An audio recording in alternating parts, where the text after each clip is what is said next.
ಭಗವಂತನೂ ನಮ್ಮಂತೆ ಸುಳ್ಳು ಹೇಳ್ತಾನೆ ಎಂಬತಕ್ಕಂಥ ಸಂಶಯ ಬರುತ್ತೆ ಅಂದರೆ ಮಂತ್ರಾಲಯ ಸ್ವಾಮಿ ಹೇಳ್ತಾ ಇದ್ದಾರೆ, ಭಗವಂತನ ವಾಕ್ಯದಲ್ಲಿ ಸಂಶಯ ಪಡಬೇಡಿ. ಭಗವಂತ ಏನು ಹೇಳಿದ್ದಾನೆ? ಆತ್ಮಾನಂ ಸೃಜಾಮ್ಯಂ ಅಂತ ಹೇಳಿದ್ದಾನೆ. ನನ್ನ ದೇಹವನ್ನು ನಾನು ಕಳಿಸ್ತೇನೆ ಅಂದಮೇಲೆ ನನ್ನ ದೇಹದ ನನಗೆ ಎಷ್ಟು ಪ್ರೀತಿ ಇದೆಯೋ, ಜ್ಞಾನಿನ ಅಹಂ ಸಚ ಮಮ ಪ್ರಿಯ ಅತ್ಯರ್ಥಂ ಅಹಂ ಸ ಪ್ರಿಯ ಅಂತ ಮುಂದೆ ಜ್ಞಾನಿಗಳ ದೇಹ ನನ್ನ ದೇಹವಿದ್ದಂತೆ ಅಂತ ಭಗವಂತನ ವಾಕ್ಯವಿದೆ. ಅಂದಮೇಲೆ ನಾವು ಸ್ವಲ್ಪ ಅಪರೋಕ್ಷ ಜ್ಞಾನಿಗಳ ಚರಿತ್ರೆಯನ್ನು ಕೇಳಬೇಕಾದರೆ ಭಗವಂತನ ಪ್ರತಿರೂಪ ಅಂತ ತಿಳಿದು ಕೇಳಿದಾಗ ಮಹಾಫಲ ಬರುತ್ತೆ. ನಮ್ಮಂತೆ ಅವರು ಮನುಷ್ಯರು ಅನ್ನತಕ್ಕಂಥ ವಿಚಾರ ಬಂದಾಗ ಅದು ಅಷ್ಟು ಫಲ ಕೊಡಲಾರದು. ಅದಕ್ಕೆ ಪ್ರಾಚೀನರು ಹೇಳ್ತಾರೆ, ತೇನ ವಿಘ್ನ ಪ್ರಣಶ್ಯಂತಿ ಸಿದ್ಧಿಂತಿ ಚ ಮನೋರಥ ಆಪಾದ ಮೌಳಿ ಪರ್ಯಂತಂ ಗುರುಣಾಂ ಆಕೃತಿಂ ಸ್ಮರೇತ್. ಅಪರೋಕ್ಷ ಜ್ಞಾನಿಗಳ ಆಕೃತಿಯನ್ನು ನಾವು ತಿಳಿದುಕೊಳ್ಳಬೇಕು. ಸಂಸ್ಕೃತದಲ್ಲಿ ಒಂದು ಶಬ್ದಕ್ಕೆ ಅನೇಕ ರೀತಿಯ ಅರ್ಥವಿದೆ. ಇಲ್ಲಿ ಆಕೃತಿ ಅಂತ ಏನು? ಹಾಗಾದರೆ ಆಕೃತಿ ಶಬ್ದಕ್ಕೆ ಮೊದಲೇ ಅವರ ಒಂದು ಸ್ವರೂಪ, ಎರಡನೇ ಅರ್ಥ ತತ್ವಪ್ರದೀಪಾಕೃತಿ ಅಂದರೆ ಗ್ರಂಥ, ಇನ್ನೊಂದು ಆಕೃತಿ ಶಬ್ದಕ್ಕೆ ಅವರ ಭಾವಚಿತ್ರ.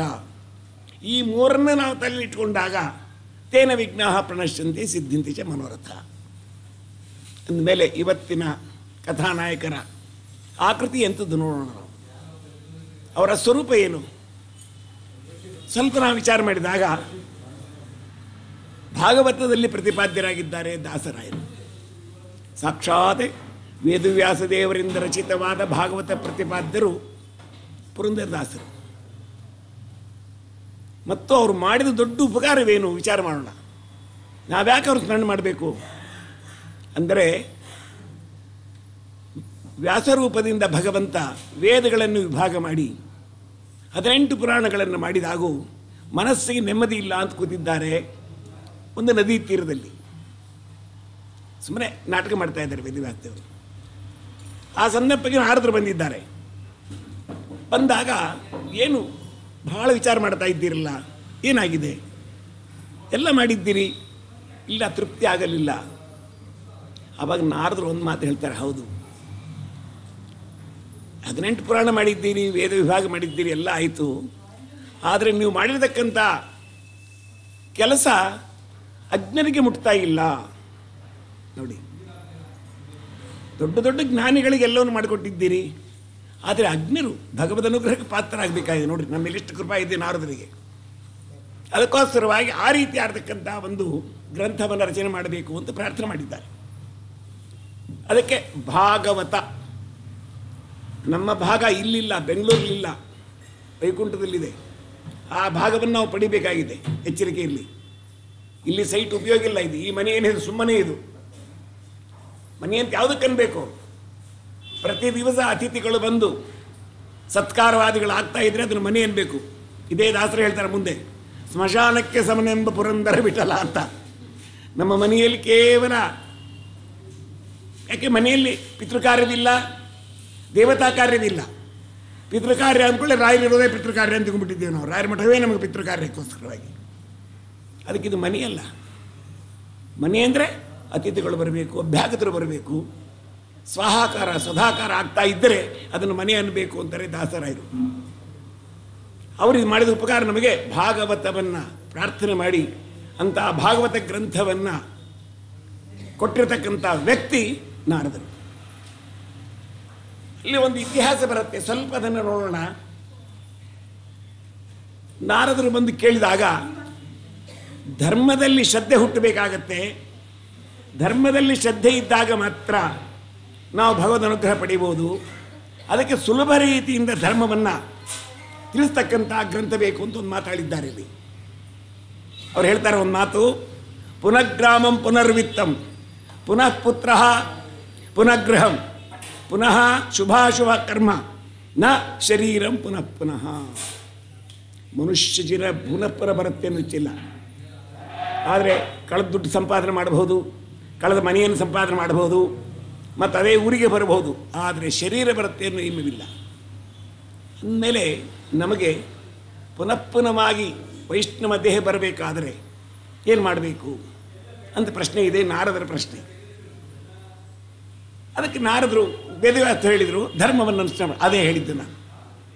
ಧರ್ಮವನ್ನು ರಕ್ಷಣೆ ಮಾಡ್ತಕ್ಕಂಥದ್ದು ಕರ್ತವ್ಯ ಅಂತ ಧರ್ಮವನ್ನು ಪ್ರತಿಪಾದನೆ ಮಾಡ್ತಕ್ಕಂಥ ಗ್ರಂಥವನ್ನು ರಚನೆ ಮಾಡಿಕೊಡಬೇಕು ಅಂತ ಕೇಳಿದಾಗ ತಮ್ಮ ಒಂದು ದೃಷ್ಟಾಂತವನ್ನು ಹೇಳ್ತಾ ಇದ್ದಾರೆ ಅವರು. ಗರುಡ ಪುರಾಣದಲ್ಲಿ ವೇದವ್ಯಾಸರನ್ನು ಚೆನ್ನಾಗಿ ಹೇಳ್ತಾ ಇದ್ದಾರೆ. ನಾರದರಿಗೆ ಶೂದ್ರ ಜನ್ಮ ಬಂದಿದೆ ನೋಡ್ರಿ, ಶೂದ್ರ ಜನ್ಮ ಬಂದಿದೆ. ವೇದವ್ಯಾಸರು ಕೇಳಿದ್ರು ಯಾಕೆ ನಿನಗೆ ಶೂದ್ರ ಜನ್ಮ ಬಂತು? ನಾನು ಉಪವರಣ ಅಂತ ತಿಳ್ಕೊಂಡು ದೊಡ್ಡ ಗಂಧರ್ವ, ಅಂಥ ಗಂಧರ್ವ ನಾನು ಬ್ರಹ್ಮದೇವರ ಸಭೆಯಲ್ಲಿ ಒಂದು ದಿವಸ ಮಂಗಳಾಚರಣೆ ಹೇಳಬೇಕು ಅಂತ ನನ್ನ ಕರೆದಿದ್ದಾರೆ. ನಾನು ಸಭೆ ನೋಡಿದಾಗ ಆನಂದವಾಗಿ ಯಾವುದೋ ಒಂದು ಕೆಲಸಕ್ಕೆ ಬರತಕ್ಕಂಥ ಒಂದು ಪದ್ಯವನ್ನು ಹೇಳಿದೆ ಅಂತಾರೆ ನೋಡಿ. ಭಗವಂತನ ಸನ್ನಿಧಾನದಲ್ಲಿ ಹಾಡು ಹೇಳ್ರಿ ಅಂದರೆ ಅಪರೋಕ್ಷ ಮಾಡಿದ ಹಾಡು ಹೇಳಬೇಕೆ ವಿನಃ ಬಂತಮ್ಮ ಗುರುವಾರ ಬಂತಮ್ಮ ಅಂತ ಹೊಡ್ಕೋತಾ ಇರ್ತಾರೆ ನಾನು ಹಾಡು ಕೂತ್ಕೊಳ್ಳೋದನ್ನ ಅಲ್ವಾ? ವಿಚಾರ ಮಾಡಿ. ದೊಡ್ಡವರ ಸಂಘದಲ್ಲಿ ಸೇರಿದಾಗ ಅಪರೋಕ್ಷ ಜ್ಞಾನಿಗಳ ಮಾತನ್ನು ನಾವು ಕೇಳಿದಾಗ ಅದು ನಮ್ಮ ಕಿವಿಯಲ್ಲಿ ಬಿದ್ದಾಗ ನಮ್ಮ ವೈರಾಗ್ಯ ಬರುತ್ತೆ. ಎಚ್ಚರಿಕೆಯಲ್ಲಿ ಸುಮ್ಮನೆ ಮಾಡಿಲ್ಲ ದಾಸರಾಯರು. ದಾಸರಾಯರ ಒಂದು ಇದಕ್ಕೆ ವ್ಯಾಸರಾಜ ಹೇಳ್ತಾರೆ ಪುರಂದರೋಪನಿಷತ್ತು ಅಂತಾರೆ. ಅಷ್ಟು ಮಹತ್ವವಾಗಿರ್ತಕ್ಕಂಥದ್ದು ಒಂದು ಅಕ್ಷರ ನಮ್ಮ ಕಿವಿಯಲ್ಲಿ ಬಿದ್ದಾಗ ನಮಗೆ ಜನ್ಮಾಂತರ ಸಂಸ್ಕಾರ ಬರುತ್ತೆ. ಇದಕ್ಕೆ ವಿಷ್ಣುತೀರ್ಥರೇ ಸಾಕ್ಷಿ. ಮಹಾನುಭಾವರು ಮಹಾ ಶ್ರೀಮಂತರು, ಅವರಿಗೆ ವೈರಾಗ್ಯ ಬರಬೇಕಾಗಿದೆ. ವೈರಾಗ್ಯ ಬರಬೇಕಾದ್ರೆ ಯಾರು ಮಾತು ಹೇಳಿದ್ರು ವೈರಾಗ್ಯಕ್ಕೆ ಅವರಿಗೆ ಅವಕಾಶವಿರಲಿಲ್ಲ. ಒಬ್ಬ ದಾಸರು ಬರ್ತಾ ಇದ್ರು ಮನೆಗೆ. ಅವ್ರ ಮನೆ ಮುಂದೆ ಬರೋ ಕಾಲಕ್ಕೆ ಇವತ್ತಿನ ದಿವಸ ಮಂಚ ಬಾರದು, ಮಡದಿ ಬಾರದು, ಕಂಚು ಕನ್ನಡಿ ಬಾರದು ಅನ್ನತಕ್ಕಂಥ ಹಾಡು ಬರ್ತಾ ಇದೆ. ಇವರು ಮಂಚ ಮೇಲೆ ಕೂತಿದ್ದಾರೆ.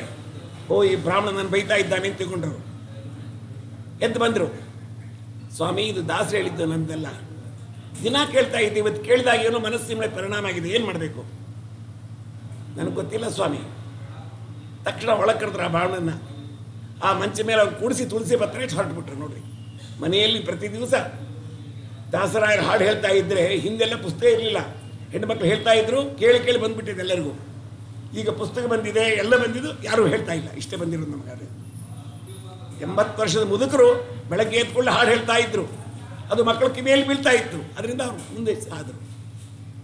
ಈಗ ಎದ್ದು ಕೂಡಲೇ ಇನ್ನೇನು ಮಾಡ್ತೀರಿ, ಟಿ ವಿ ಹಾಕ್ತೀರಿ, ಹಿಂದಿ ಹಾಡು ಬರ್ತಾ ಇರ್ತಾರೆ, ಅದು ಕಳ್ತಾ ಇರ್ತಾರೆ ಹುಡುಗರು, ಅಷ್ಟೇ ಹಣೆ ಬರ.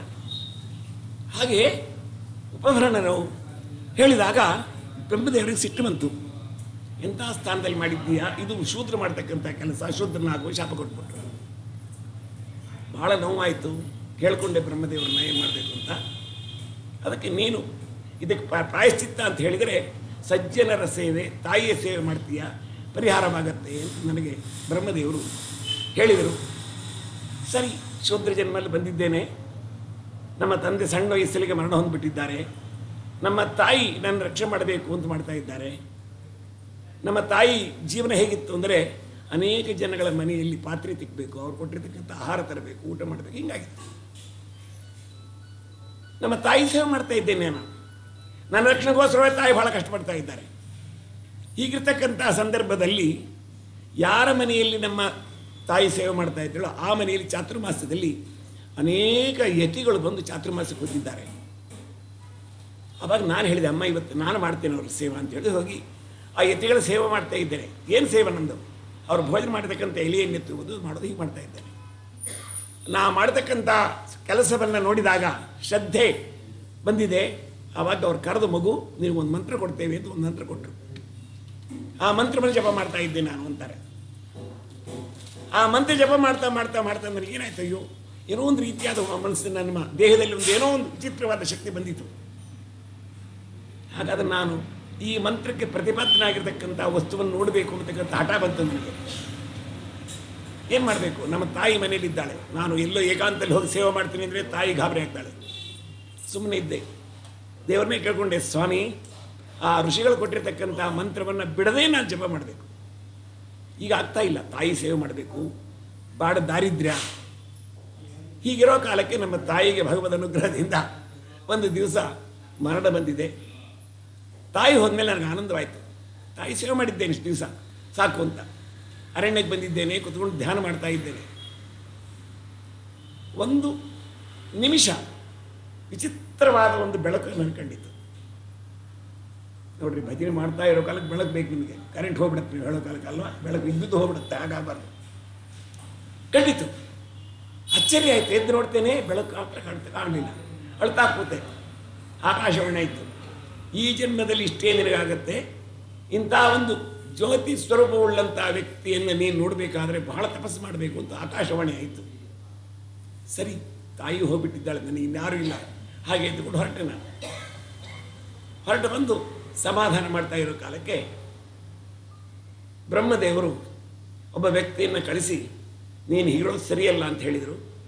ಅಲ್ಲಿಂದ ನಾನು ಏನು ಮಾಡಬೇಕು ಅಂದಾಗ, ಸಜ್ಜನರ ಸಹವಾಸ ಮಾಡಿದ್ದೀಯಾ, ಅವರ ಸೇವೆ ಮಾಡಿದ್ದೀಯಾ, ಯಾವಾಗಲೂ ಕೂಡ ನದೇವ ತೋಷಣಂ ವೃತ, ಸಜ್ಜನರ ಸೇವೆ ಮಾಡಿದಾಗ ಫಲ ಆಗೋ ಸ್ವಾಭಾವಿಕ.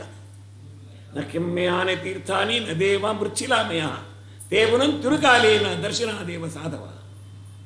ಗಂಗಾದಿ ಸ್ನಾನ ಮಾಡ್ತಾ ಇದ್ದೀರಿ, ಪುಣ್ಯ ಬರುತ್ತೆ, ಬಹಳ ದಿವಸ ಆದಮೇಲೆ ಬರುತ್ತೆ.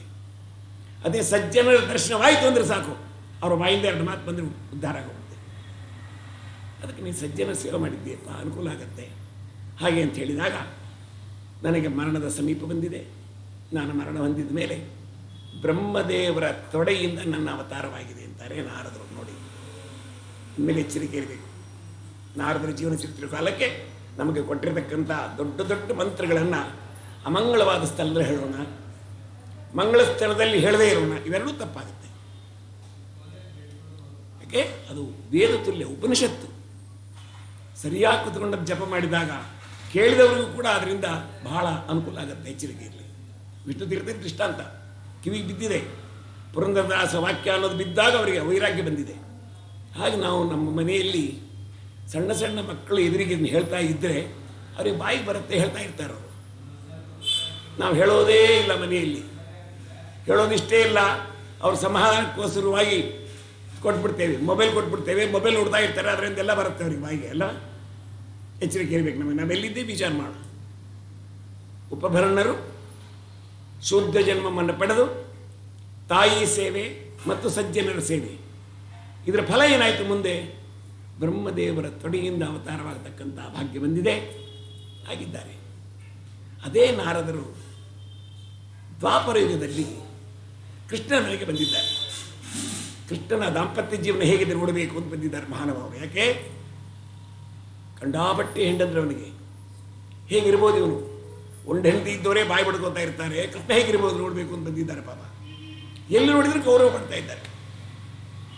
ಒಂದು ಮನೆಯಲ್ಲಿ ಮಕ್ಕಳು ಆಡ್ತಾ ಇದ್ದಾರೆ, ಒಂದು ಮನೆ ಮಾಡ್ತಾರೆ, ಮನೆಗೆ ಅತಿಥಿಗಳು ಸೇವೆ ಮಾಡ್ತಾ ಇದ್ದಾರೆ. ಆನಂದ ಆಯಿತು, ಹೋಗಿ ಬರ್ತೇನೆ ಅಂದರು.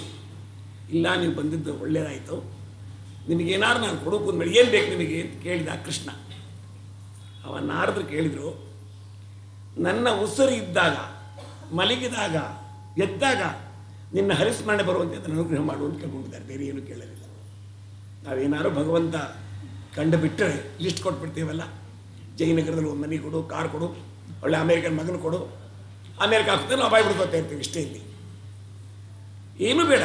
ಅದಕ್ಕೆ ಅವ್ರು ಹೇಳಿದರು, ಈ ಜನ್ಮದ ಈಗ ನಿನಗಾಗುವುದಿಲ್ಲ, ಕಲಿಯುಗದಲ್ಲಿ ಆ ಕೆಲಸ ನೀವು ಮಾಡ್ತೀಯಾ ಅಂತ ಹೇಳಿಕೊಂಡು ನಾರದರಿಗೆ ಭಗವಂತ ಹೇಳಿದ್ದಾನೆ. ಕೃಷ್ಣ ಕಾದಿದ್ರು ನಾರದರು, ಯಾವಾಗ ಬರ್ಬೋದದು ಹಾಗೆ ಅಂತ. ಬಂದುಬಿಡ್ತು ಕಲಿಯುಗ, ಅವತಾರ ಮಾಡಬೇಕಾಗಿದೆ. ಅವತಾರ ಸ್ಥಳವನ್ನು ಎಲ್ಲಿ?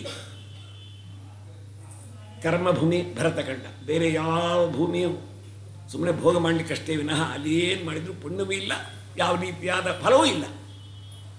ಭರತಖಂಡ. ತತ್ರಾಪಿ ಗೋದಾವರಿ ತೀರಲ್ಲಿ ಮಹಾರಾಷ್ಟ್ರ ಪ್ರಾಂತ್ಯದಲ್ಲಿ ಅವತಾರ ಮಾಡಬೇಕು ನಿಶ್ಚಯ ಮಾಡಿಕೊಂಡಿದ್ದಾರೆ. ಯೋಗ್ಯರ ಮನೆಯಲ್ಲಿ ಅವತಾರ ಮಾಡಬೇಕು. ಶ್ರೀಮತಾಂಗೇಹಿ, ಒಳ್ಳೆ ವರದಪ್ಪ ನಾಯಕರು ಅಂತ ತಿಳ್ಕೊಂಡು ಚಿನಿವಾರರು, ಅಂದರೆ ಬೆಳ್ಳಿ ಬಂಗಾರವನ್ನು ಪ್ರತಿ ದಿವಸದಲ್ಲಿ ಪ್ರತಿಮೆಗಳನ್ನು ಮಾಡಿ ಜೀವನ ಮಾಡ್ತಕ್ಕಂಥ ಮನೆ. ಅವ್ರ ಮನೆ ರಾಧಾಬಾಯಿ ಅಂತ ಅವರ ಹೆಂಡತಿ. ಅಲ್ಲಿ ಅವತಾರ ಮಾಡ್ತಕ್ಕಂಥ ಭಾಗ್ಯ ಬಂದಿದೆ ನಾರದರಿಗೆ. ಮಕ್ಕಳಿಲ್ಲ ಅಂತ ವಿಠ್ಠಲನ ಸೇವೆ ಮಾಡಿದ್ದಾರೆ. ಆ ಭಾಗ್ಯದಿಂದ ಅವತಾರ ಆಗಿದೆ. ಶ್ರೀಮಂತರ ಮನೆಯಲ್ಲಿ ಬೆಳೆದಿದ್ದಾರೆ. ನಾರದರು ಬೆಳೆದಿರತಕ್ಕಂಥ ಮನೆ ಎಂಥ ಶ್ರೀಮಂತ ಮನೆ ಅಂದರೆ ಭಾಳೀ ಶ್ರೀಮಂತ ಮನೆ. ಬೆಳ್ಳಿ ಬಂಗಾರ ಮನೆಯಲ್ಲಿ ಪಾತ್ರೆಗಳೆಲ್ಲ ಬೆಳ್ಳಿ ಬಂಗಾರದ ಅಂತ ವರ್ಣನೆ ಮಾಡ್ತಾರೆ. ವಿಜಯರಾಗಬೇಕು. ಅಂದರೆ ವೈರಾಗ್ಯ ಬರಬೇಕಾದರೆ ವಸ್ತುಗಳಿರ್ತಕ್ಕಂಥ ಭಾಗ್ಯವನ್ನು ಭೋಗ ಮಾಡುವ ಈಚಾಗಿ ಬರಬೇಕೇ ವಿನಃ ಹಾಗೆ ವೈರಾಗ್ಯ ಅಂದರೆ ವೈರಾಗ್ಯವಲ್ಲ. ಅದು ಎಚ್ಚರಿಕೆಯಲ್ಲಿ ಎಲ್ಲ ವಸ್ತುಗಳಿರಬೇಕು, ಇದ್ದು ಅದರ ಮೇಲೆ ನಮಗೆ ಪ್ರೀತಿ ಇಲ್ಲದಿದ್ರೆ ವೈರಾಗ್ಯ. ನಾ ಟಿ ವಿ ನೋಡಲ್ಲ, ತಗೊಳ್ಳಿದ ದುಡ್ಡೆಲ್ಲ ಬಿಟ್ಟಿದ್ದೀಯ. ಟಿ ವಿ ಇರಬೇಕು, ಅದನ್ನು ನೋಡದೇ ಇರಬೇಕು. ಹಾಗೆ ಒಳ್ಳೆ ವೈಭವ. ಏನು ವೈಭವ ಶ್ರೀಮಂತಗಿರಿ ಅವರದ್ದು.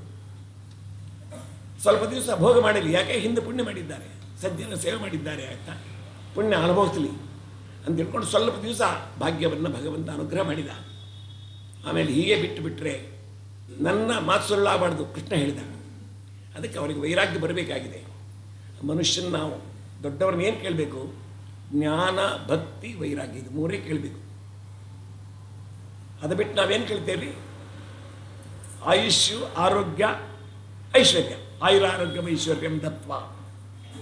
ಇದು ಮೂರು ಬರಬೇಕಾದ್ರೆ ಈ ಮೂರಿದ್ರೆ ಬರುತ್ತೆ. ಎಚ್ಚರಿಕೆಯಿಲ್ಲ. ಅವಕ್ಕೆ ಬಹಳ ಕಾರ್ಯಕಾರಣವಾಗಿದೆ.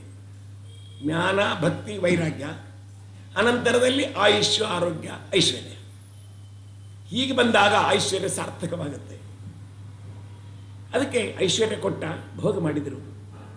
ಅವರಿಗೆ ಐಶ್ವರ್ಯದಲ್ಲಿ ವೈರಾಗ್ಯ ಬರಬೇಕಾಗಿದೆ. ಏನು ಮಾಡಲಿ ಅಂತ ತಿಳಿದುಕೊಂಡು ಬ್ರಾಹ್ಮಣ ವೇಷದಿಂದ ತಾನೇ ಬಂದು ಇಲ್ಲಿ ಜ್ಞಾನ, ಭಕ್ತಿ, ವೈರಾಗ್ಯ ನೋಡಿ ಎಚ್ಚರಿಕೆಯಲ್ಲಿ. ಜ್ಞಾನ ಶಬ್ದ ನಪುಂಸಕಲಿಂಗ, ಭಕ್ತಿ ಶಬ್ದ ಸ್ತ್ರೀಲಿಂಗ. ಅಂದರೆ ಪುರುಷನಿಗೆ ಸ್ತ್ರೀಯರಿಂದಲೇ ಭಗವಂತನ ದರ್ಶನವಾಗಿ ತೋರಿಸ್ಕೊಡ್ತಾ ಇದ್ದಾರೆ. ಎಚ್ಚರಿಕೆ ಇರಬೇಕು ನಮಗೆ. ನಾವೇನೋ ಸ್ತ್ರೀಯರೊಂದು ಕಡೆಗಣಿಸ್ಬಿಟ್ಟಿದ್ದೇವೆ. ಎಲ್ಲೇ ನೋಡಿ ಅಪರಜ್ಞಾನಿಗಳು ಎಲ್ಲರೂ ಸ್ತ್ರೀಯಿಂದಲೇ ಆಗಿರೋದು. ಶ್ರೀಪಾದರ ಹೇಳ್ತಾರೆ, ಸತ್ಯ ಅನುಕೂಲಗಳಿರಬೇಕು, ಸುಧನಲ್ಲಿ ಗುಣವಿರಬೇಕು. ಅದರ ಪುರಂದರಾಸರಂತೂ ಸ್ತ್ರೀಯರಿಗೆ ಬಹಳ ಪ್ರಾಧಾನ್ಯ ಕೊಟ್ಬಿಟ್ಟಿದ್ದಾರೆ. ಅದೇ ಪದ್ಯ ನೋಡಿ. ಯಾಕೆ? ಭಕ್ತಿ ಅನ್ನೋದು ಸ್ತ್ರೀಲಿಂಗ. ಪುರಂದಾಸರು ಕೂಡ ಸ್ತ್ರೀಯಿಂದಲೇ ಭಗವಂತನ ದರ್ಶನವಾಗಿದೆ. ಎಚ್ಚರಿಕೆಯಲ್ಲಿ ಅಂದಮೇಲೆ ಯೋಗ್ಯಳಾಗಿರ್ತಕ್ಕಂಥ ಸ್ತ್ರೀಯನ್ನು ನಾವು ಪಡೆದಾಗ ನಮಗೆ ಭಗವಂತ ದರ್ಶನ ಹಾಗೆ ಆಗುತ್ತೆ. ಸತ್ಯ ಅನುಕೂಲ ಇರಬೇಕು, ಸುಧನಲ್ಲಿ ಗುಣವಿರಬೇಕು, ಅಲ್ಲದೆ ಅನ್ನದ ವಸತಿಗಳಿದ್ದಾರೆ ಅಂತಾರೆ ಶ್ರೀಪಾದರಾಜರು. ಭಗವಂತನ ದರ್ಶನ ಹಾಗೆ ಆಗತ್ತೆ ಅಂತ. ಹಾಗೆ ವಿವಾಹ ಮಾಡಿದ್ದಾರೆ. ಒಳ್ಳೆ ಕನ್ಯೆ ತಂದು ಭಗವಂತ ಅವರಿಗೆ ವೈರಾಗ್ಯ ಕೊಡ್ತಕ್ಕಂಥ ಕಾಲ. ಬ್ರಾಹ್ಮಣ ವೇಷದಲ್ಲಿ ಬಂದು ಉಪನಯನಕ್ಕೇನೋ ಕೇಳಿದಾಗ ಅಲ್ಲೊಂದು ಮಧ್ಯದಲ್ಲಿ ಒಂದು ಇತಿಹಾಸ ಬರುತ್ತೆ. ಅವರು ಶ್ರೀನಿವಾಸ ನಾಯಕರು ಪರ್ವಕಾಲ ಬಂದಾಗ ತುಂಗಭದ್ರಾದಲ್ಲಿ ಸ್ನಾನ ಮಾಡಬೇಕು ಅಂತ ಹೋಗಿದ್ದಾರೆ. ಸ್ನಾನಘಟ್ಟಕ್ಕೆ ಬಂದಾಗ ಅಲ್ಲೆಲ್ಲ ಜನ ಸೇರಿದ್ದಾರೆ. ಅಲ್ಲೆಲ್ಲ ಪುರೋಹಿತರುಗಳು ಸಂಕಲ್ಪ ಮಾಡಿಸ್ತಾ ಇದ್ದಾರೆ. ನಾ ಅಲ್ಲಿ ಹೋದ್ರೆ ₹1 ಕೊಡಬೇಕಾಗತ್ತೆ ಅಂತಕೊಂಡು ಆ ಸ್ಥಳ ಬಿಟ್ಟು ಬೇರೆ ಕಡೆ ಹೋಗಿ ನಾನು ಸ್ನಾನ ಮಾಡಿ ಬಂದೆ ಅನ್ನಕ್ಕೆ ಬರೀತಾರೆ. ಅಲ್ಲಿ ಹೋದ್ರೆ ₹1 ಕೊಡಬೇಕಲ್ಲ ಅವ್ರಿಗೆ. ನಾನು ಬೇಡ ಬೇಡ ಅಂತ ಹೀಗಿಷ್ಟು ಅವರಿಗೆ ಲೋಭ ಹಾಕಿದ ಭಗವಂತ. ಲೋಭ ಇರಬೇಕ್ರಿ ನಮಗೂ. ದ್ರವ್ಯದಲ್ಲಿ ಲೋಭ ಅಲ್ಲ. ಮಾತು ಸಂಘಕ್ಕೆ ಬರ್ತಕ್ಕಂಥ ಕಾಲದಲ್ಲಿ ಅವ್ರಿಗಿಂತ ಮುಂಚೆ 5 ನಿಮಿಷ ಮುಹೂರ್ತ ಅಂತಕ್ಕಂಥ ಲೋಭ ಇದ್ದರೆ ನಮಗೆ ದೇವರ ಮಾಡ್ತಾನೆ. ಲೋಭವು ಗುಣವೇ. ವಾದರಾಜರದು ಹೇಳ್ತಾರೆ, ಲೋಭ ಬೇಕು. ಯಾತ್ರಲ್ಲಿ ಇನ್ನೊಬ್ಬರಿಗಿಂತ ನಾನು ಮೊದಲು ಹೋಗಿ ಕೂತಿರ್ಬೇಕಲ್ಲಿ ಸಂಘದಲ್ಲಿ, ಊಟಕ್ಕಲ್ಲ, ಇದಕ್ಕೆ ಭಜನೆಗೆ. ನಾವು ಊಟಕ್ಕೆ ಮೊದಲು ಬಂದುಬಿಟ್ಟಿರ್ತೇವೆ, ಇಲ್ಲಿ ಹಾಕೊಂಡು ಒಂದು ಸೀರೆ ಹಾಕಿಬಿಟ್ಟಿರ್ತೇವಲ್ಲ ಅಲ್ವಾ? ಅಲ್ಲ, ಲೋಭ ಬೇಕು ನಮಗೆ. ಅವರಿಗಿಂತ ಮೊದಲು ಹೋಗ್ಬೇಕು ನಾನು. ಹಾಗೆ ಲೋಭ ಹೋಗಲಿಲ್ಲ. ಬೇರೆ ಸ್ನಾನ ಮಾಡ್ಕೊಂಡು ಬಂದಿದ್ದಾರೆ. ಹೆಂಡತಿ ನೋಡಿದ್ಲು, ಏನು ಬಂತಪ್ಪ ಗ್ರಾಚಾರ, ಹೇಳಿದರೆ ಕೇಳ್ತಾ ಇಲ್ಲ. ಸ್ವಾಮಿನ ಕೇಳ್ಕೊಂಡು, ಸ್ವಾಮಿ ನಮ್ಮ ಯಜಮಾನರಿಗೆ ಈ ಲೋಭ ಹೋಗುವಂತೆ ಮಾಡಬೇಕಪ್ಪ ನೀವು ಅಂತ ಕೇಳ್ಕೊಂಡಿದ್ದಾಳೆ. ಅದೇ ಸಂದರ್ಭಕ್ಕೆ ಭಗವಂತ ಮಗನ ಉಪನಯನ ಮಾಡ್ಕೊಂಡು ಬಂದಿದ್ದಾನೆ. ದಾಸರ ಹತ್ರ ಹೋಗಿ ಶ್ರೀಯಪ್ಪ ನಾಯಕರ ಹತ್ರ ನಾಳೆ ಉಪನಯನ ಏನಾದ್ರು ಕೊಡ್ರಿ ಅಂತ ಕೇಳಿದ್ದಾರೆ. ಅವರು ನಾಳೆ ಬಾ ಅಂತ ಹೇಳಿಬಿಟ್ರು. ಸರಿ, ಮಾರನೇ ದಿವಸ ಮತ್ತೆ ಬಂದಿದ್ದಾರೆ. ನೋಡಿದರು, ಈಗಿನ ಪುರಾಣಕ್ಕೆ ಆಚಾರಿಗೆ ದುಡ್ಡು ಹಾಕ್ತಿದ್ರು, ಎಲ್ಲೂ ಖರ್ಚಾಗಲಿಲ್ಲ ತಂದು ಆಚಾರಿಗೆ ಹಾಕಿರ್ತಾರೆ ಹರಕು ನೋಟು. ಹಾಗೆ ನೋಡಿದರು, ಎಲ್ಲೆಲ್ಲೂ ಒಂದು 10-20 ಹಳೇನು ಇದು ಅದೆಲ್ಲೂ ಹೋಗಲ್ಲ, ತೆಗೆದಿಟ್ಟಿದ್ರು. ಅದನ್ನು ಕೊಟ್ಟರು. ಅವರು ಬ್ರಾಹ್ಮಣ ಹೇಳಿದ, ಸ್ವಾಮಿ ದಾನ ಮಾಡ್ತಾ ಇದ್ದೀರಿ, ಅದು ಉಪಯೋಗ ಬೀಳಬೇಕು, ಇಷ್ಟೇನೆ ಕೊಡೋದು ಹೇಳಿಬಿಟ್ಟು ಮನೆಗೆ ಬಂದರು. ಮನೆಗೆ ಬಂದು ಹೆಂಡತಿ ಅಂತ ಹೇಳಿದರು, ಹೀಗೆ ನನ್ನ ಉಪನಯನ ಇದೆ ನಾಳೆ, ನಮ್ಮ ಮಗಂದು ಏನಾದ್ರು ಕೊಡಬೇಕು ಅಂದಾಗ ಏನೂ ಇಟ್ಟಿರಲಿಲ್ಲ. ಮನೆಯಲ್ಲಿ ದುಡ್ಡು ಇಟ್ಟಿರಲಿಲ್ಲ ಅವರು ಮಾನವರು.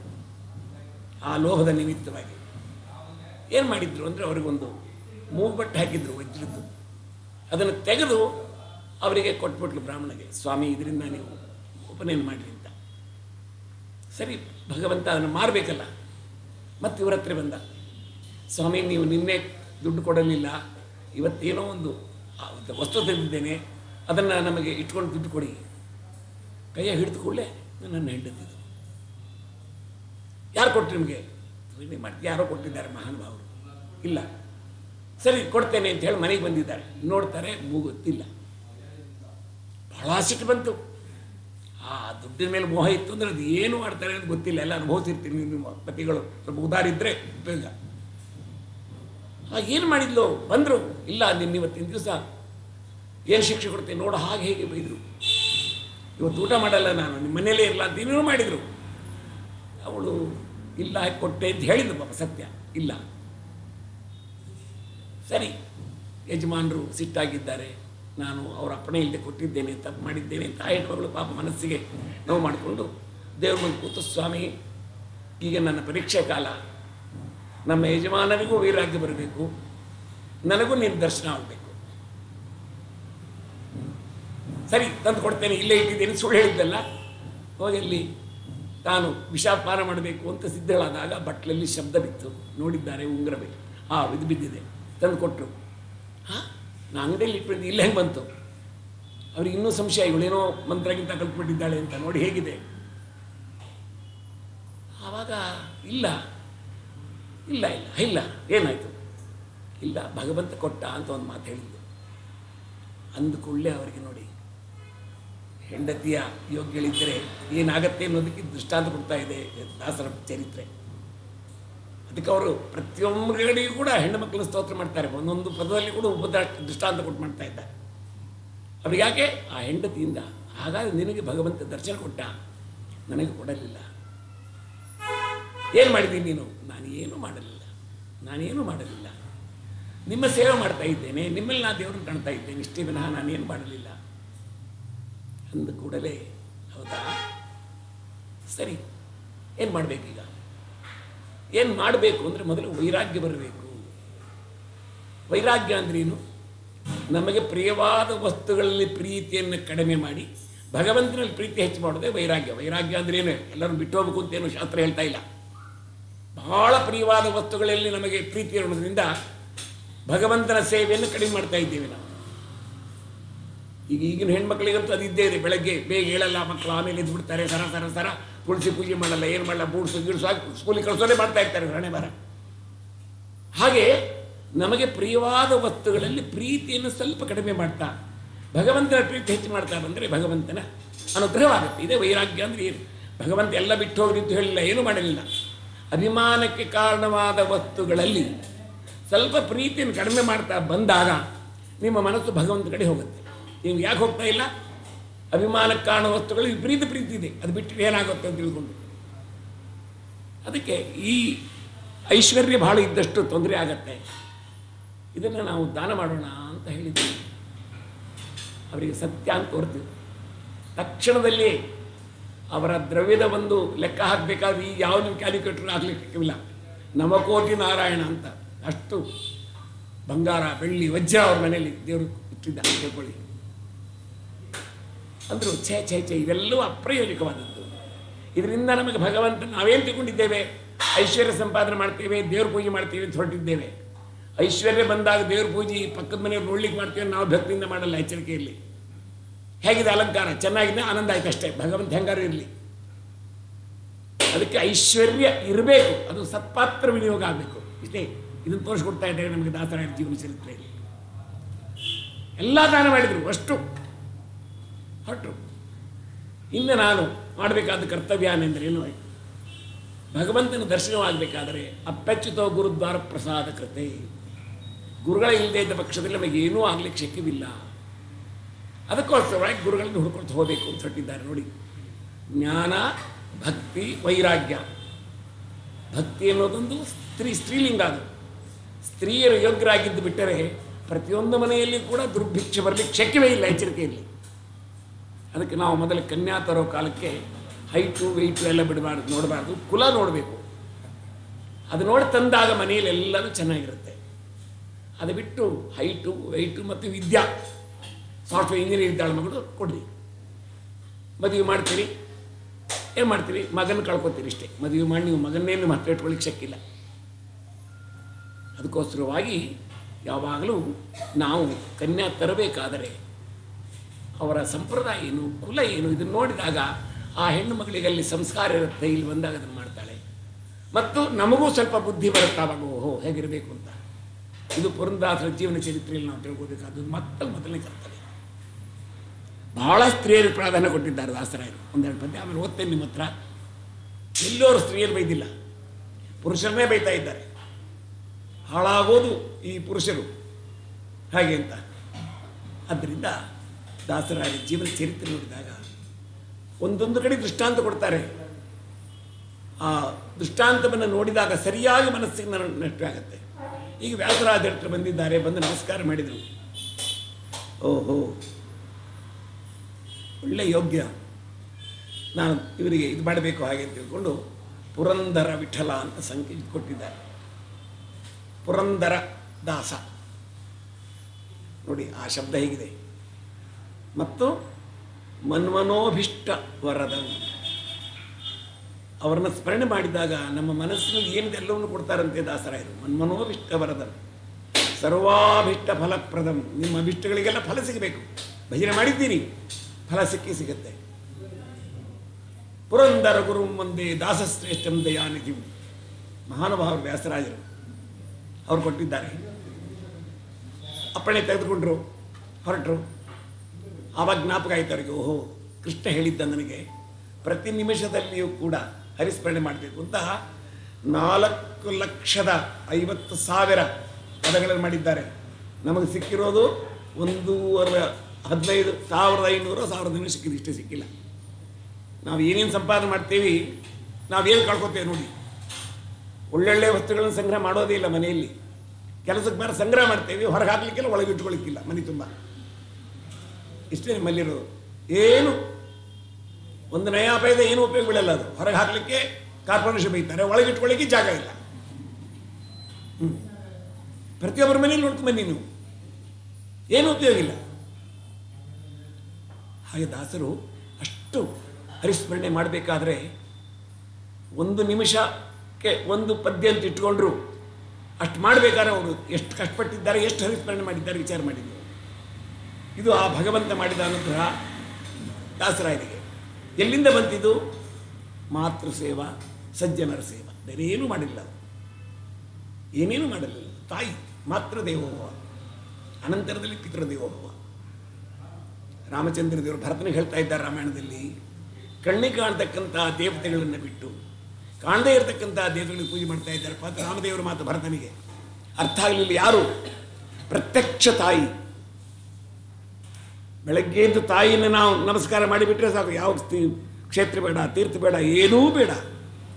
ಅದು ಬಿಟ್ಟು ಮದುವೆ ಆದಮೇಲೆ ತಂದೆ ತಾಯಿ ವೃದ್ಧಾಶ್ರಮದಲ್ಲಿ ಇಟ್ಟು ರಾಯರಿಗೆ ಪಂಚಾಮೃತ ಮಾಡ್ತಾ ಇದ್ರೆ ಖರ್ಚಾಗತ್ತೆ ವಿನಃ ಏನು ರಾಯರ ಕಣ್ಣೆತ್ತು ಕೂಡ ನೋಡಲ್ಲ ನಮ್ಮ ಎಚ್ಚರಿಕೆಯಲ್ಲಿ. ಇದೊಂದು ಬಟ್ಟ ಅಬದ್ಧ ಬಂದ್ಬಿಟ್ಟಿದೆ. ಸರ್ವಥ ತಪ್ಪು. ಯಾಕೆ ಎಷ್ಟು ಕಷ್ಟಪಟ್ಟಿದ್ದಾಳೆ ನಮ್ಮ ಸಲುವಾಗಿ. 10 ತಿಂಗಳು ನಮ್ಮನ್ನು ಹೊತ್ತಿದ್ದಾಳೆ. ಎಷ್ಟು ಹಿಂಸೆ ಕೊಟ್ಟಿದ್ದೇವೆ, ಎಲ್ಲ ತಡ್ಕೊಂಡಿದ್ದಾಳೆ. ಕ್ಷಮ. ಅದಕ್ಕೆ ಮೊದಲು ತಾಯಿ, ಅನಂತರದಲ್ಲಿ ತಂದೆ. ತಾಯಿ ಸೇವೆ ಮಾಡಿದ್ದಾರೆ. ಬಹಳ ದಾರಿದ್ರ್ಯ ಸೇವೆ, ಅವಳ ಸೇವೆಯನ್ನು ಬಿಡದಂತೆ ಮಾಡಿದ್ದಾರೆ ದಾಸರಾಯರು. ಇದು ನಮಗೆ ಎಚ್ಚರಿಕೆ. ದಾಸರಾಯರ ಜೀವನ ಸೇವೆ ಕೇಳಿದಾಗ ನಾವು ಮಾಡಬೇಕಾದದ್ದು ತಾಯಿ ಸೇವೆ ಮಾಡೋದು ಬೇಡ, ಬೈದೇ ಇದ್ರೆ ಸಾಕು. ಹಳೇ ಜನ ಪಾಪ ಅವ್ರು ಏನು ಹೇಳ್ತಾರೆ, ಬುದ್ಧಿ ಇಲ್ಲ ಅಂತ ಬೈತೇವೆ ನಾವು ಅಲ್ವಾ. ಎಚ್ಚರಿಕೆ ಇರಲಿ. ಅವರಿಂದ ಎಷ್ಟು ಉಪಕಾರ ಆಗಿದೆ ವಿಚಾರ ಮಾಡಿ ನೀವು. ಏನೇನೂ ಬೇಡ, ಬೆಳಗ್ಗೆ ಎದ್ದು ನಮಸ್ಕಾರ ಮಾಡಿ ಎಲ್ಲ ಕೆಲಸ ನಿಮಗಾಗತ್ತೆ. ಮಾಡ್ತಾ ಇಲ್ಲ ನಾವು. ಉಪನಿಷತ್ತು ಮಾತೃದೇವೋಭವ, ಪಿತೃದೇವೋಭವ, ಆಚಾರ್ಯ ದೇವೋಭವ. ಅಲ್ಲಿ ದೇವರು ನೋಡಿ, ದೇವ್ರ ಮನೆಯಲ್ಲಿ ದೇವ್ರು ನೋಡಬೇಡಿ, ತಾಯಿಯಲ್ಲಿ ದೇವ್ರು ನೋಡಿ. ಅವಳ ಆಶೀರ್ವಾದ. ಯಾವ ಮಕ್ಕಳು ಹಾಳಾಗಲಿ ಅಂತ ಯಾವ ತಾಯಿ ಹೇಳಲ್ಲ. ನಿಮ್ಮ ಮಗ ಎಲ್ಲಿದ್ದಾನೆ? ಬೇರೆ ಇದ್ದಾನೆ. ಯಾಕಿದ್ದಾನೆ? ಇಲ್ಲ, ಅವನಿಗೆ ಸೊಸೆ ಸ್ವಲ್ಪ ಬೇಕು ಇಷ್ಟು ಹೇಳ್ತಾರೆ. ನಮ್ಮ ಮಗನಿಗೆ ಬೈತಾನೆ, ಬೈಯಲ್ಲ ಮಗನ. ಯಾವ ತಾಯಿಯಿಂದ ಬೇಕಾದ್ರೆ ಕೇಳಿ ನೋಡಿ. ಇಂತಹ ದೊಡ್ಡ ಸ್ಥಾನ ತಾಯಿಯ ಸ್ಥಾನ. ಅದರ ಫಲವೇ ನಮ್ಮ ದಾಸರಿಗೆ ಭಗವಂತನ ಅನುಗ್ರಹವಾಗಲಿಕ್ಕೆ ಕಾರಣ ಅನ್ನೋದನ್ನು ತಿಳಿಸ್ಕೊಡ್ತಾ ಇದ್ದಾರೆ. ಇದನ್ನು ವಿಜಯದಾಸರು ಸುಮಾರು ಒಂದು 3 ಹಾಡಿನಲ್ಲಿ ತಿಳಿಸ್ಕೊಟ್ಟಿದ್ದಾರೆ. 3 ಹಾಡಿನಲ್ಲಿ ಇದ್ರೆ ಹೇಳ್ತಾರೆ ಅವರು, ಬೇರೆ ಏನು ಹೇಳ್ತಾ ಇಲ್ಲ. ಮತ್ತು ತಮ್ಮ ಮಕ್ಕಳನ್ನು 4 ಜನ ಮಕ್ಕಳನ್ನು ಕೂಡ ಅದೇ ಸಂಗೀತದಲ್ಲಿ. ಮೇಲೆ ಈಗ 2 ಭಾಗ, ವ್ಯಾಸ ಮತ್ತು ದಾಸ, ಇಷ್ಟೇ ತಿಳ್ಕೋಬೇಕು. ವ್ಯಾಸ ಸಾಹಿತ್ಯ, ದಾಸ ಸಾಹಿತ್ಯ ಇದು ಎರಡೂ ಬೇರೆ ಅಲ್ಲ, ಎಚ್ಚರಿಕೆಯಲ್ಲಿ. ವ್ಯಾಸ ಸಾಹಿತ್ಯ ದಾಸ ಸಾಹಿತ್ಯ ಅಲ್ಲ. ದಾಸ ಸಾಹಿತ್ಯವನ್ನು ನೋಡದೇ ಇದ್ದ ಪಕ್ಷದಲ್ಲಿ ವ್ಯಾಸ ಸಾಹಿತ್ಯ ಅರ್ಥವಾಗೋದೇ ಇಲ್ಲ. ಅದಕ್ಕೆ ಪದ ಓದಿ ಸುಧಾ ನೋಡುವುದ್ರ ಮಹಾನುಭಾವ. ನೋಡಿ, ದಾಸರಾಯರ ವಾಕ್ಯವನ್ನು ನಾವು ಇಟ್ಟುಕೊಂಡಾಗ ಟೀಕಾಕೃತಾದರ ವಾಕ್ಯ ನಮಗೆ ಅರ್ಥವಾಗ್ತಿಲ್ಲ, ಅರ್ಥ ಆಗೋದೇ ಇಲ್ಲ. ಹರೇ ನಮಃ. ನಾವೇನೋ ವ್ಯಾಸ ಸಾಹಿತ್ಯ ದಾಸ ಸಾಹಿತ್ಯ ಅಂತ ಹೊಡ್ಕೊಂಡು, ದಾಸ ಸಾಹಿತ್ಯ ಅಂದರೆ ಬಾಳೆ, ವ್ಯಾಸ ಸಾಹಿತ್ಯವ್ರಿಗೆ ಏನೂ ಇಲ್ಲ ಅಂತ ಬೇರೆ ನಮ್ಮ ತಲೆಯಲ್ಲಿ ಬಂದುಬಿಟ್ಟಿದೆ. ಏನೂ ಅಲ್ಲ. ಸರ್ವತಾ ವೇದವ್ಯಾಸ ದೇವರ ವಾಕ್ಯಗಳನ್ನು ಅರ್ಥ ಮಾಡಿಕೊಳ್ಳಬೇಕಾದರೆ ದಾಸರಾಯರು ನಮಗೆ ಬೇಕು, ತಿಳಿಸಿಕೊಡ್ತಾ ಇದ್ದಾರೆ ಅದನ್ನು. ಅದರಿಂದ ವ್ಯಾಸ ಸಾಹಿತ್ಯ ಬೇರೆ, ದಾಸ ಸಾಹಿತ್ಯ ಬೇರೆ ಹಾಗೆ ಅಂತಿಕೊಂಡು ಇದನ್ನು ಗದ್ದಲ ಬೇಡ. ಎರಡೇ ಕಾಶಿ ಆದಂಗೆ ಆಗುತ್ತೆ. ರಾಯರ ಮಠಕ್ಕೆ ಒಂದೇ ಕಾಶಿ, ನಮಗೆ ಎರಡೇ ಕಾಶಿ, ಹಿಂಗೆಲ್ಲ ನಮಗೆ ಬೇಡ. ನಮಗೆ ಬೇಕಾದದ್ದೇನು ಭಗವಂತನ ಅನುಗ್ರಹವಾಗಬೇಕಾಗಿದೆ. ಅಲ್ಲಿ ಬರುತ್ತೆ ರಾಮಾಯಣದಲ್ಲಿ, ರಾಮಚಂದ್ರ ಮಗುವಾಗಿದ್ದಾಗ ತಂದೇನು ಕೇಳಿದ, ನಿಂಗೇನು ಬೇಕು ಅಂತ ಕೇಳಿದಾಗ ಚಂದ್ರ ಬೇಕು ಅಂತ ಕೇಳಿದ. ಈಗಾದರೆ ಕೊಟ್ಬಿಡ್ತಿದ್ರಿ, ಮೊಬೈಲ್ ಕೊಟ್ಟು ಚಂದ್ರ ನೋಡುತ್ತಿದ್ರಿ ನೀವು. ಅವ ಮೊಬೈಲ್ ಇರಲಿಲ್ಲ ಪಾಪ. ಏನು ಮಾಡಬೇಕು? ಅಳ್ತಾ ಇದ್ದಾನೆ ದಿನ. ಆವಾಗ ವಸಿಷ್ಠನ ಕರೆಸಿದ. ವಸಿಷ್ಠರೇ, ನಮ್ಮ ಮಗು ಚಂದ್ರ ಬೇಕು ಅಂತಾನೆ, ಹೆಂಗೆ ಕೊಡಲಿ? ಅವರು ಸ್ವಲ್ಪ ವಿಚಾರ ಮಾಡಿದ್ರು, ಏನಪ್ಪ ಇದು, ಆಗಲಿ ನಾನು ಸಮಾಧಾನ ಮಾಡ್ತೇನೆ ಅಂಥೇಳಿ ಒಂದು ದೊಡ್ಡ ಕರಡಿಯನ್ನು ತರಿಸಿ ಆ ಚಂದ್ರ ಬಿಂಬಲಿಟ್ಟು ಚಂದ್ರ ನೋಡು ಅಂತ ಕೊಟ್ಟರು. ವಸಿಷ್ಠರು ಅಷ್ಟೇ ಕೊಟ್ಟಿದ್ದರು. ಆದರೆ ನಮಗೆ ಪುರಂದರದಾಸರು ಆಚಾರ್ಯರ ವಾಕ್ಯ ಎಂಬತಕ್ಕಂಥ ಕನ್ನಡಿಯನ್ನು ಹಿಡಿದು ಅಲ್ಲಿ ರಾಮಚಂದ್ರನ ತೋರಿಸ್ತಾ ಇದ್ದಾರೆ. ಎಚ್ಚರಿಕೆಯಲ್ಲಿ ನಿಮಗೆ. ಯಾಕೆ? ವಾಯುದೇವರು ಭಗವಂತ ತೋರಿಸ್ತಕ್ಕಂಥ ಶಕ್ತಿ. ಆದರ್ಶಂ ಗುಣಗಣ ದರ್ಶನೇ ಮುರಾರೇ ಸಚ್ಚಾತ್ರಂ ರಚಿತ ಮನೇನ ವರ್ಣ ಎಂತಹ ಕನ್ನಡಿ ಕೊಟ್ಟಿದ್ದಾರೆ ನಮಗೆ, ಭಗವಂತ ನೋಡ್ತಕ್ಕಂಥ ಕನ್ನಡಿ. ಅದನ್ನು ಬಿಟ್ಟುಬಿಟ್ಟಿದ್ದೇವೆ ನಾವು. ಅದೇ ಕನ್ನಡಿಯ ತದ್ರೂಪವೇ ದಾಸರಾಯರ ವಾಕ್ಯಗಳು. ಇದನ್ನು ನಾವು ಮಾಡಿದಾಗ ನಮಗೆ ಭಗವಂತ ಕಂಡೇ ಕಾಣ್ತಾನೆ. ಕನ್ನಡಿಯಲ್ಲಿ ಭಗವಂತ ನೋಡೋರು ನಾವು, ಸಾಕ್ಷಾತ್ ನೋಡೋ ಅಧಿಕಾರ ನಮಗಿಲ್ಲ ಈಗಿನ್ನೂ. ಅದಕ್ಕೆ ಭಗವಂತನ ನೋಡಲಿಕ್ಕೆ ಮಾಡಿಕೊಟ್ಟಿರ್ತಕ್ಕಂಥ ಏನು ದಾಸ ಸಾಹಿತ್ಯವಿದೆ, ಇದು ಇಡೀ ಆಚಾರ್ಯರ ಗ್ರಂಥದ ಸಾರ. ಇಷ್ಟು ನಾವು ತಲೆ ಇಟ್ಕೋಬೇಕು. ದಾಸರಾಯರು ಮಾಡಿದ ಉಪಕಾರ ರಾಮಚಂದ್ರನನ್ನೇ ನೋಡ್ತಕ್ಕಂಥ ಭಾಗ್ಯ ನಮಗೆ ಕೊಟ್ಟಿದ್ದಾರೆ. ಎಷ್ಟೋ ಜನ ಸಾಹಿತ್ಯ ಓದಿ ಅವರ ಅನುಗ್ರಹ ಪಡೆದವರು ಎಷ್ಟೋ ಜನ ಭಗವಂತನ ದರ್ಶನ ಮಾಡಿದ್ದಾರೆ, ಅದನ್ನು ಸಂಶಯ ಪಡೋದು ಬೇಡ. ಆದರೆ ನಮಗೆ ಭಕ್ತಿ ಬೇಕು, ಅದು ಮಾತ್ರ ಇರಲಿ. ಏನೋ ದೇವ್ರು ಕಂಠ ಕೊಟ್ಟಿದ್ದಾನೆ ಅಂತ ಹಾಡು ಹೇಳಿಬಿಡೋದು ಅಷ್ಟೇ ಮಾಡೋದು ಆ ಕೀರ್ತಿಯಲ್ಲ. ಭಕ್ತಿ ಬೇಕು. ಭಕ್ತಿ ಅಂದರೆ ಏನು? ಹಾಗಾದರೆ ಹೇಳಿದ್ನಲ್ಲ, ಸ್ತ್ರೀಲಿಂಗ ಅಂತ ಹೇಳಿದ್ದೇನೆ ನಿಮಗಲ್ಲ. ಸ್ತ್ರೀಯರು ಮಾಡ್ತಕ್ಕಂಥ ಕೆಲಸ ಪುರುಷ ಮಾಡ್ಲಿಕ್ಕೆ ಬರುತ್ತಾ? ಮಾಡ್ರಿ. 3 ದಿವಸ ನೀವು ಊಟ ಮಾಡಿದ್ದೇ ಜ್ಞಾಪಕ ಇರಲ್ಲ, ಹಂಗೆ ಅಡಿಗೆ ಮಾಡ್ಕೊಂಡಿರ್ತೀರಿ ನೀವಲ್ವಾ? ದಿನ ಬೈತಿರ್ತೀರಿ, ಅದು ಸರಿ ಇಲ್ಲ, ನೀವು ಮಾಡಿದ್ದೇ ಚೆನ್ನಾಗಿದೆ ಅಂತೀರಿ. ಸ್ತ್ರೀಯರಿಂದ ಆಗ್ತಕ್ಕಂಥ ಉಪಕಾರ ಬಹಳ ದೊಡ್ಡದು. ಭಕ್ತಿ ಅನ್ನೋದು ಅದೇ ಒಂದು ಸ್ತ್ರೀ ಸ್ಥಾನದಲ್ಲಿ ಸೇರಿರ್ತಕ್ಕಂಥದ್ದು. ಅದನ್ನು ನಾವು ಉಪಯೋಗ ತಗೊಳ್ಬೇಕು. ಭಕ್ತಿ ಅಂದರೆ ಏನು? ಹಾಗಾದರೆ ಮಹಾತ್ಮ ಜ್ಞಾನಪೂರ್ವಕ ಸುದೃಢ ಸ್ನೇಹ ಭಕ್ತಿ ಅಂತ ಹೇಳಿದ್ರು. ಇಷ್ಟೇ.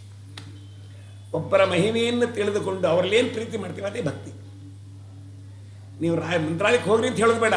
ನೀವು ಅಲ್ಲಿ ಹೋದರೆ ಮಕ್ಕಳಾಗತ್ತೆ, ಮನೆ ಕೊಡ್ತೇನೆ, ಹೇಳ್ದೆ ಓಡೋಗ್ತೀವಿ ನೀವು. ಈಗ ಅವರ ಮಹಿಮೆಯನ್ನು ತಿಳಿಸಿಕೊಂಡು ಅವರಲ್ಲಿ ನಮಗೆ ಪ್ರೀತಿ ಹುಟ್ಟನ್ನು ಮಾಡಿರ್ತಕ್ಕಂಥ ವ್ಯಕ್ತಿ ಉಪಕಾರ ಮಾಡಿದ್ದು ನಮಗೆ ಪುರಂದರದಾಸರು. ಭಗವಂತನ ಮಹಿಮೆಯನ್ನು ತಿಳಿಸಿ ತಿಳಿಸಿ ತಿಳಿಸಿ ತಿಳಿಸಿ ನಮಗೆ ಅವನಲ್ಲಿ ತಾನೇ ನಮ್ಮ ಮನಸ್ಸು ಹೋಗ್ಬೇಕು ಹಾಗೆ ಮಾಡಿದ್ದಾರೆ. ಇದನ್ನು ಯಾರು ಮಾಡ್ತಾರೆ ಹೇಳಿ? ಅವ್ರಿಗೇನು ನಾವು ಕೊಡ್ಬೋದು ಹೇಳಿ? ಎಲ್ಲೋ ರೋಡ್ ತಪ್ಪಿದಾಗ ರೋಡ್ ತೋರಿಸೋರಿಗೆ ಥ್ಯಾಂಕ್ಸ್ ಹೇಳ್ತೇವೆ. ಭಗವಂತನೇ ತೋರಿಸ್ತಕ್ಕಂಥ ದಾಸರಾಯರಿಗೆ ದಿನ ನಾವು ಥ್ಯಾಂಕ್ಸ್ ಹೇಳ್ಬೇಕಾದ ನಮ್ಮ ಕರ್ತವ್ಯ ಅಲ್ವಾ? ವಿಚಾರ ಮಾಡಿ. ಎಂದು ಆರಾಧನೆ ದಿವಸ ಮಾತ್ರ ಅಲ್ಲ, ಅದು ಊಟ ಇಲ್ಲಾಂದ್ರೆ ಯಾರು ಬರ್ತಿರ್ಲಿಲ್ಲ, ಊಟದಿಂದ ಬರ್ತಾ ಇದ್ದಾರೆ. ಅದಕ್ಕೊಂದು ನಮ್ಮಲ್ಲಿ ಒಂದು ದೊಡ್ಡ ವೈದಿಕ ಸಾಮ್ರಾಜ್ಯದಲ್ಲಿ ಮೊದಲೇ ತೀರ್ಥಪ್ರಸಾದಿ ಅಂತ ಕೇಳ್ತೀವಿ, ಆಮೇಲೆ ಬರ್ತೇವೆ ನಾವು. ಹಾಗಲ್ಲ. ಆ ದಾಸರಾಯರ ಸ್ಮರಣೆಯನ್ನು ಪ್ರತಿ ಕ್ಷಣದಲ್ಲಿ ಪ್ರತಿ ನಿಮಿಷದಲ್ಲಿ ಮಾಡಬೇಕು. ಅವ್ರು ಮಾಡಿದ ಉಪಕಾರ ಎಷ್ಟು ದೊಡ್ಡದು. ಇವತ್ತಿನ ದಿವಸ ಎಲ್ಲ ಯಾರ್ಯಾರ ಅಪರೋಕ್ಷ ಜ್ಞಾನಿಗಳಿದ್ದಾರೆ, ವ್ಯಾಸರಾಜರಂತೂ ಅವರನ್ನು ಕರೆದಿದ್ದಾರೆ. ದಾಸರೆಂದರೆ ಪುರಂದರದಾಸರು ಅಂತ ವರ್ಣನೆ ಮಾಡಿದ್ದಾರೆ. ಗುರುಣ ಶ್ಲಾಘಿತೋ ಶಿಷ್ಯ, ಗುರುಗಳ ಸ್ತೋತ್ರ ಮಾಡಿದಾಗ ಆ ಶಿಷ್ಯನ ಕೀರ್ತಿ ಬರುತ್ತೆ. ಹಾಗೆ ತಂದೆ ತಾಯಿಗಳು ಮಕ್ಕಳನ್ನು ಸ್ತೋತ್ರ ಮಾಡ್ತಾ ಇರಬೇಕು, ಬೈಬಾರ್ದು. ಈ ರೀತಿಯಾಗಿ ದಾಸರಾಯರ ಒಂದು ಜೀವನ ಚರಿತ್ರೆಯನ್ನು ನೋಡಿದಾಗ ಸರಿಯಾದ ಜೀವನ ಬೇಕಾದದ್ದು ಗೃಹಸ್ಥ ಧರ್ಮ ಪರಿಪಾಲನೆ ಮಾಡಬೇಕಾಗಿರ್ತಕ್ಕಂಥ ಕರ್ತವ್ಯವೇನು ಮೊದಲೇ ಅನ್ನೋದನ್ನು ದಾಸರಾಯರು ಮೇಲಿಂದ ಮೇಲೆ ತಿಳಿಸ್ತಾ ಇದ್ದಾರೆ. ಮೇಲಿಂದ ಮೇಲೆ 6 ಶತ್ರುಗಳನ್ನು ಇಟ್ಟಿದ್ದಾನೆ ದೇಹದಲ್ಲಿ. ಕಾಮ, ಕ್ರೋಧ, ಲೋಭ, ಮದ, ಮೋಹ ಅಂತಿಕೊಂಡು ಇದು ಹೆಚ್ಚಾಗಲಿಕ್ಕೆ ಕಾರಣಗಳಿಂದ ಐಶ್ವರ್ಯ ಕೊಡ್ತಾ ಇದ್ದಾನೆ. ಅವ ನಾವು ವಿಚಾರ ಮಾಡಬೇಕು. ಐಶ್ವರ್ಯ ಭಗವಂತ ಕೊಟ್ಟಿದ್ದಾನೆ ಅಂದರೆ ಇದನ್ನು ಯಾಕೆ ಕೊಟ್ಟಿದ್ದಾನೆ? ಭಗವದ್ಭಕ್ತರ ಸೇವೆಗೆ, ಭಗವಂತನ ಸೇವೆಗೆ ಮತ್ತು ಯೋಗ್ಯರಾಗಿರ್ತಕ್ಕಂಥ ಮಕ್ಕಳ ರಕ್ಷಣೆಗೋಸ್ಕರ ಕೊಟ್ಟಿದ್ದಾನೆ ಅಂತ ನಾವು ತಿಳ್ಕೊಳ್ಬೇಕೇ ವಿನಃ ಅದು ಬಿಟ್ಟು ಐಶ್ವರ್ಯ ಕೊಟ್ಟಿದ್ದಾನೆ ಅಂತ ನಮ್ಮ ಮಕ್ಕಳನ್ನು ಸಂಧ್ಯಾವನೆ ಮಾಡದಂತೆ ಉಪನಯ ಮಾಡಿಬಿಡ್ತೀರಿ ಫೋಟೋಕ್ಕೋಸ್ಕರವಾಗಿ. ಆಮೇಲೆ ಸಂಧ್ಯಾವನೆ ಮಾತ್ರ ಮಾಡಿಸಲ್ಲ. ನೀವು ಯಾಕೆ ಮಾಡಲ್ಲ? ಹೊತ್ತಾಗತ್ತೆ. ಲಕ್ಷಗಟ್ಟಲೆ ಖರ್ಚು ಮಾಡಿರ್ತೀರಿ, ಸಂಧ್ಯಾವನೆ ಮಾಡುತ್ತಾ ಇದ್ದೀರಾ ಯಾರು? ನೋಡಿ, ಐಶ್ವರ್ಯ ಕೊಟ್ಟದ್ದು ಸಾತ್ವಿಕ ಇರಿಸಿಕೊಟ್ಟಿದ್ದಾನೆ. ಸಾತ್ವಿಕ ವಿನಿಯೋಗಾದಾಗ ಮಾತ್ರ ಅದು ನಮಗೆ ಫಲ ಕೊಡುತ್ತೆ, ಇಲ್ಲಿದ್ರಲ್ಲ. ಅದನ್ನು ದಾಸರಾಯ ಮೇಲೆ ಕೇಳ್ತಾ ಇದ್ದಾರೆ, ಸ್ವಾಮಿ ನನಗೆ ನೀವೇನೂ ಕೊಡಬೇಡ, ನಿನ್ನ ಭಕ್ತರಲ್ಲಿ ನನಗೆ ದ್ವೇಷ ಇಲ್ಲದಂತೆ ಮಾಡೋದು ಕೇಳ್ತಾರೆ. ಅನೇಕ ಪದಗಳಲ್ಲಿ ಕೇಳ್ತಾರೆ. ನನಗೆ ಇನ್ನೇನು ಬೇಡ. ಅದು ಇವ್ರು ಹೇಳ್ತಾರೆ, ಕೆಲವರಿಗೆ ವಿಶ್ವಾಸ ಇರ್ಬೋದು, ನನಗೆ ಮಾತ್ರ ನಿನ್ನ ನಾಮಸ್ಮರಣೆಯಲ್ಲಿರತಕ್ಕಂಥ ವಿಶ್ವಾಸ ಏನಿದೆ ಅದು ನನಗೆ ಬೇಕು. ಮನೆಯಿಂದ ಕೆಲವರಿಗೆ, ದ್ರವ್ಯದಿಂದ ಕೆಲವರಿಗೆ ಸಂತೋಷ ಅಂತ ಹೇಳ್ಕೋತ, ನನಗೆ ಯಾವ ಸಂತೋಷ ಅಂದರೆ ನಿನ್ನ ಸ್ಮರಣೆಯೇ ನನಗೆ ಸಂತೋಷ ಅಂತಾರೆ ಮಹಾನುಭಾವ. ಅದು ದೊಡ್ಡ ಐಶ್ವರ್ಯ. ಸಂಪದೋ ನೈವ ಸಂಪದ ವಿಪದೋ ನೈವ ವಿಪದ ಸಂಪತ್ ವಿಸ್ಮರಣಂ ವಿಷ್ಣು ವಿಪತ್ ನಾರಾಯಣ ಸ್ಮೃತಿ. ಸಂಪತ್ತು ಅಂತ ಯಾವುದಕ್ಕೆ ಬೇಕು? ಭಗವಂತ ನಾಮಸ್ಮರಣೆ ಇದ್ದಲ್ಲಿ ಸ್ಮರಣ ಸಂಪತ್ತು ಅನ್ಬೇಕು. ವಿಪತ್ತು ಯಾವುದು? ಎಂದು ನಾವು ಹರಿಸ್ಮರಣೆ ಮಾಡಲಿಲ್ಲವೋ ಅದು ದೊಡ್ಡ ವಿಪತ್ತು. ವಿಪದೋ ನೈವ ವಿಪದ ಸಂಪದೋ ನೈವ ಸಂಪದ ವಿಪತ್ ನಾರಾಯಣ ಸ್ಮೃತಿ. ಇವತ್ತು ಬೆಳಗ್ಗೆ ಎದ್ದು ನಾವು ಹರಿಸ್ಮರಣೆ ಒಂದು ಹಾಡು ಹೇಳಿಲ್ಲ, ಬಹಳ ದೊಡ್ಡ ಆಪತ್ತು ಮಾಡಿದ್ವಿ. ಬೇಕಾದ ಕೆಲಸ ಇರಲಿ, ಮನೆಗೆ ಮಲ್ಕೊಂಬ ಕಾಲಕ್ಕಾರು ಇವತ್ತು ಮಾಡಿಲ್ಲ, ಬೆಳಗ್ಗೆ ಈಗ ಮಾಡ್ತೇನೆ. ಭಗವಂತ ಅವಕಾಶ ಇಲ್ಲ ಅನ್ಬೇಡಿ. ನಿಮಗೆ ಊಟಕ್ಕೆ ಕೂತಾಗ ಅನ್ನ ಹಾಕೋದಕ್ಕೆ ಅವಕಾಶದಲ್ಲಿ ಆವಾಗ ರಾಮಕೃಷ್ಣ ಅಂದ್ರೆ ನೀವು ಅಂತಾರೆ ಅಂತೇವಾ? ಇಲ್ಲ. ಇದು ನಮಗೆ ದಾಸರಾಯರ ಮೇಲಿನ ಮೇಲೆ ಎಚ್ಚರಿಕೆ ಕೊಡ್ತಾ ಇದ್ದಾರೆ. ಯಾವುದು ವಿಪತ್ತು, ಯಾವ ಸಂಪತ್ತು ಅಂದರೆ ಎಂದು ನೀವು ಹರಿಸ್ಮರಣೆ ಮಾಡ್ತಾವೆ ಸಂಪತ್ತು, ಎಂದು ಹರಿಸ್ಮರಣೆ ಮಾಡಲಿಲ್ಲ ದೊಡ್ಡ ವಿಪತ್ತು, ದೊಡ್ಡ ವಿಪತ್ತು. ಹೀಗೆ ಮೇಲಿನ ಮೇಲೆ ಸಜ್ಜನರನ್ನ ಹಾದಿ ತರತಕ್ಕಂಥ ವ್ಯಕ್ತಿ ಮಾರ್ಗ ಹಿಡಿದವರು ಪುರಂದರದಾಸರು. ಇದು ಭಗವದ್ ಅನುಗ್ರಹಕ್ಕೆ ಪಾತ್ರರು. ಅವರ ಸ್ಮರಣೆಯೇ ನಮ್ಮ ಮುಕ್ತಿಗೆ ಸಾಧನವಾಗ್ತಾ ಇದೆ. ಇದನ್ನು ನಾವು ತಿಳ್ಕೊಳ್ಬೇಕಾದದ್ದು ಕರ್ತವ್ಯ. ಅವ್ರು ಕೇಳ್ತಾರೆ, ಎಲ್ಲ ಕೊಟ್ಟಿದ್ದೀಯಾ, ಈಸಬೇಕು ಇದ್ದು ಜಯಿಸಬೇಕು ಅಂತ ಒಂದು ಹಾಡು ಹೇಳ್ತಾ ಇದ್ದಾರೆ. ಸಂಸಾರದಲ್ಲಿ ಈಸಬೇಕು, ಅದಕ್ಕೆ ದೃಷ್ಟಾಂತ ಕೊಡ್ತಾರೆ ಅವರು. ಎಷ್ಟು ಚೆನ್ನಾಗಿ ಕೊಡ್ತಾರೆ ನೋಡಿ. ಈಸಬೇಕು ಇದ್ದು ಜಯಿಸಬೇಕು ಅನ್ನೋ ಕಾಲಕ್ಕೆ, ಈಗ ಕಮಲದ ಹೂವಿನ ಎಲೆ ಇದೆ, ಅದು ನೀರಿನಲ್ಲಿ ಇದೆ, ಆದರೂ ನೀರು ತನಗೆ ಹತ್ತಂತ ಹೇಳ್ಕೊಂಡಿದೆ. ಹಾಗೆ ನಾವು ಸಂಸಾರದಲ್ಲಿ ಇರಬೇಕು, ಸಂಸಾರ ಬಿಟ್ಟು ಹೋಗಬಾರ್ದು. ಅದು ನಮಗೆ ಹತ್ಕೊಳ್ಳೋದಿದ್ರೆ ನೋಡ್ಕೋಬೇಕು ಮೈ ಮೇಲೆ ಹೆಚ್ಚಿಗೆ. ಇಷ್ಟೇ, ನಾವು ಹಾಗೆ ಮಾಡಿಲ್ಲ. ಸಂಸಾರ ಹಚ್ಕೊಂಡ್ಬಿಟ್ಟಿದ್ದೇವೆ, ಬಿಡ್ಲಿಕ್ಕೂ ಬರಲ್ಲ, ಹಿಡ್ಕೊಳ್ಳಿಕ್ಕೂ ಬರಲ್ಲ. ಈಸಬೇಕು ಇದ್ದು ಜಯಿಸಬೇಕು. ಸಂಸಾರ ಭಗವಂತ ಕೊಟ್ಟಿದ್ದಾನೆ, ವೈರಾಗ್ಯ ಕಾರಣ ಕೊಟ್ಟಿದ್ದಾನೆ. ಅವ್ರು ಕೇಳ್ಕೊತಾರೆ ನಮಗೆ, ಅನ್ನ ಸಿಕ್ಕರೆ ನೀರಿಲ್ಲದೆ ಮಾಡು, ನೀರು ಸಿಕ್ಕರೆ ಹಾಲು ಇದು ಕೊಡು, ಕೊನೆಗೆ ತನ್ನವರು ತನಗಾಗದಂತೆ ಮಾಡು ಅಂತ ಕೇಳ್ಕೊತಾರೆ ದಾಸರಾಯರು. ಆವಾಗಾರು ನಾನು ಏನಾದ್ರು ಹರಿಸ್ಮರಣೆ ಮಾಡ್ತೇನೆಯ ನೋಡಿ. ಇಷ್ಟು ಆ ವೈರಾಗ್ಯ ಸೂಚಕ ಪದಗಳನ್ನು ನಾವು ನೋಡಿದಾಗ ಬಹಳ ಆನಂದವಾಗುತ್ತೆ. ತಾಮರಸ ಆ ಪದ್ಯ ಓದ್ತೇನೆ, ಅದನ್ನು ನೋಡಿದ್ರೆ ಸಾಕು ಎಲ್ಲರಿಗೂ ಆನಂದವಾಗುತ್ತೆ.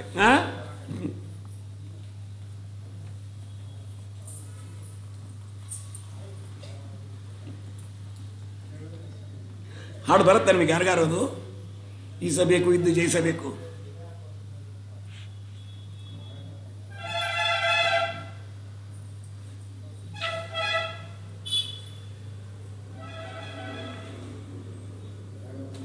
ಆಮೇಲೆ ಅಂಬಿಗನ ದೃಷ್ಟಾಂತ ಕೊಡ್ತಾರೆ. ಅವೆಲ್ಲ ನೋಡಿದಾಗ ನಮಗೆ ಸತ್ಯವಾಗಿ ನಾವೆಲ್ಲಿದ್ದೇವೆ, ನಾವೇನು ಮಾಡ್ತಾ ಇದ್ದೇವೆ. ಅವ್ರು ಹೇಳ್ತಾರೆ, ಮನುಷ್ಯ ಜನ್ಮ ಬರುವುದು ಬಹಳ ದುರ್ಲಭ, ಬಂದಾಗ ಕಳೆದುಕೊಳ್ಳಬಾರದು ಅಂತಾರೆ ಮೊದಲೇ. ಮನುಷ್ಯ ಜನ್ಮ ತತ್ರಾಪಿ ಬ್ರಾಹ್ಮಣ ಜನ್ಮ, ಅದನ್ನು ನಾವು ಕಳ್ಕೊಳ್ತಾ ಇದ್ದೇವೆ. ಮುಂದಿನ ಜನ್ಮ ಬರಲಿಕ್ಕೆ ಸಾಧನಕ್ಕೋಸ್ಕರ ಕೊಟ್ಟಿದ್ದಾನೆ ಭಗವಂತ. ಅಸ್ಥಿರವಾದ ದೇಹವನ್ನು ಕೊಟ್ಟು ಸ್ಥಿರವಾದ ವಸ್ತುವನ್ನು ಸಂಗ್ರಹ ಮಾಡಿ ಅಂತ ಇದ್ದಾರೆ. ದೇಹ ಅಸ್ಥಿರವಾದದೆ, ಅಸ್ಥಿರವಾದದನ್ನು ಯಾಕೆ ಕೊಟ್ಟಿದ್ದೇನೆ? ಸ್ಥಿರವಾದ ವಸ್ತುವನ್ನು ಸಂಪಾದನೆ ಮಾಡಿರಿ ಅಂತ ಕೊಟ್ಟಿದ್ದೇನೆ. ನಾವು ಮಾಡ್ತಾ ಇದ್ದೇವೆಯಾ? ಅಸ್ಥಿರವಾದ ವಸ್ತುವನ್ನೇ ಸಂಗ್ರಹ ಮಾಡ್ತಾ ಇದ್ದೇವೆ. ಅಸ್ಥಿರ ಯಾವುದು? ಭಗವಂತ ಒಬ್ಬನೇ ಸ್ಥಿರ. ಅವನನ್ನು ಪಡೀಲಿಕ್ಕೋಸ್ಕರ ಅಸ್ಥಿರ ದೇಹವನ್ನು ಕೊಟ್ಟಿದ್ದೇನೆ. ಅಂದ ಮೇಲೆ ಸಾಧನೆ ಮಾಡಲಿಕ್ಕೋಸ್ಕರ ಕೊಟ್ಟಿರ್ತಕ್ಕಂಥ ದೇಹವನ್ನು ಏನೋ ಸಾಧನೆ ಮಾಡ್ತಾ ಹೋಗ್ತಾ ಇದ್ದೇವೆ. ಇದು ಭಗವಂತನಿಗೆ ಸಂತೋಷವಾಗುತ್ತಾ ಮೊದಲು ವಿಚಾರ ಮಾಡಿ. ಬ್ರಹ್ಮದೇವರು ಹೇಳ್ತಾರೆ, ಅನೇಕ ಜೀವನ ಸೃಷ್ಟಿ ಮಾಡಿದೆ, ಸಂತೋಷ ಆಗಲಿಲ್ಲ. ಮನುಷ್ಯ ದೇಹ ಸೃಷ್ಟಿ ಮಾಡಿದ ಆನಂದವಾಯ್ತು ನನಗೆ. ಯಾಕೆ? ನಮ್ಮ ತಂದೆಯನ್ನು ಸ್ತೋತ್ರ ಮಾಡ್ತಾ ಇರಲಿಲ್ಲರು ಹಾಗೆ ಅಂತ ತಿಳ್ಕೊಂಡು. ಬ್ರಹ್ಮ ಅವಬೋಧ ದಿಶಣಂ ಆಪ ಅಂತ ಹೇಳಿದ್ರು ಭಾಗವತ. ಅನೇಕ ಮಾಡಿದ್ರು, ಏನೂ ಆಗಲಿಲ್ಲ ಅದರಿಂದ. ಮನುಷ್ಯ ದೇಹ ಮಾಡಿದಾಗ ಆನಂದವಾಯ್ತು. ಯಾಕೆ? ಇವರು ನಮ್ಮ ತಂದೆಯನ್ನು ಸ್ತೋತ್ರ ಮಾಡ್ತಾ ಇದ್ದಾರೆ, ನಮ್ಮ ತಂದೆಯನ್ನು ಸ್ತೋತ್ರ ಮಾಡ್ತಾ ಇದ್ದಾರೆ. ಅವ ನಮ್ಮ ತಂದೆಗೆ ಆನಂದ ಆಗುತ್ತೆ.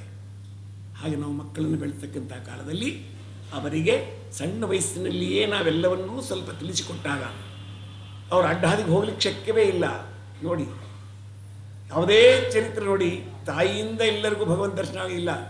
ಧ್ರುವರಾಜರ ಸಣ್ಣ ಮಗು ಪ್ರಸಂಗ ಏನು ಬಂತು? ಅವಮರ್ಯಾದೆ ಆಯಿತು. ಬಂದು ಹೇಳ ಅತ್ತ, ಅವಮರ್ಯಾದೆ ಅಲ್ಲಪ್ಪ, ಅಪಮಾನವಾದರೆ ಒಳ್ಳೆಯದಪ್ಪ, ಹೆದರಬೇಡ. ಏನು ಹೇಳಿಲ್ಲ ಅವಳು? ನಿಮ್ಮ ತಂದೆ ಇದು ಅಸ್ಥಿರವಾದದ್ದು, ಸ್ಥಿರವಾದ ಸ್ಥಾನವನ್ನು ಹೊಡಲಿಕ್ಕೆ ಪ್ರಯತ್ನ ಮಾಡು ಅಂತ ಹೇಳಿದ್ರು. ಹಾಗೆ ನಮ್ಮ ಮಕ್ಕಳು ಬಂದು ಏನಾದ್ರು ಕಂಪ್ಲೇಂಟ್ ಹೇಳಿದರೆ ಬೈಲಿಕ್ಕೆ ನಾವು ಮೇಸ್ಟ್ರಿಗೆ ಮನೆಯೆಲ್ಲರೂ ಹೋಗ್ತೇವೆ, ಬೈತೇವೆ ಮೇಸ್ಟ್ರನ್ನ ಬೈಬೇಡ್ರಿ ಅಂತಲ್ವಾ. ನೋಡಿ, ಮೊದಲನೇದು ತಾಯಿ. ಇದೆಲ್ಲ ಬಹಳ ವರ್ಣನೆ ಮಾಡ್ತಾರೆ, ಬಹಳ ವರ್ಣನೆ ಮಾಡ್ತಾರೆ. ಆ ಪದಗಳೆಲ್ಲ ನನಗೆ ಬಾಯಿ ಬರ್ತಾ ಇಲ್ಲ. ಅದು ನೋಡಿದರೆ ಆನಂದವಾಗುತ್ತೆ.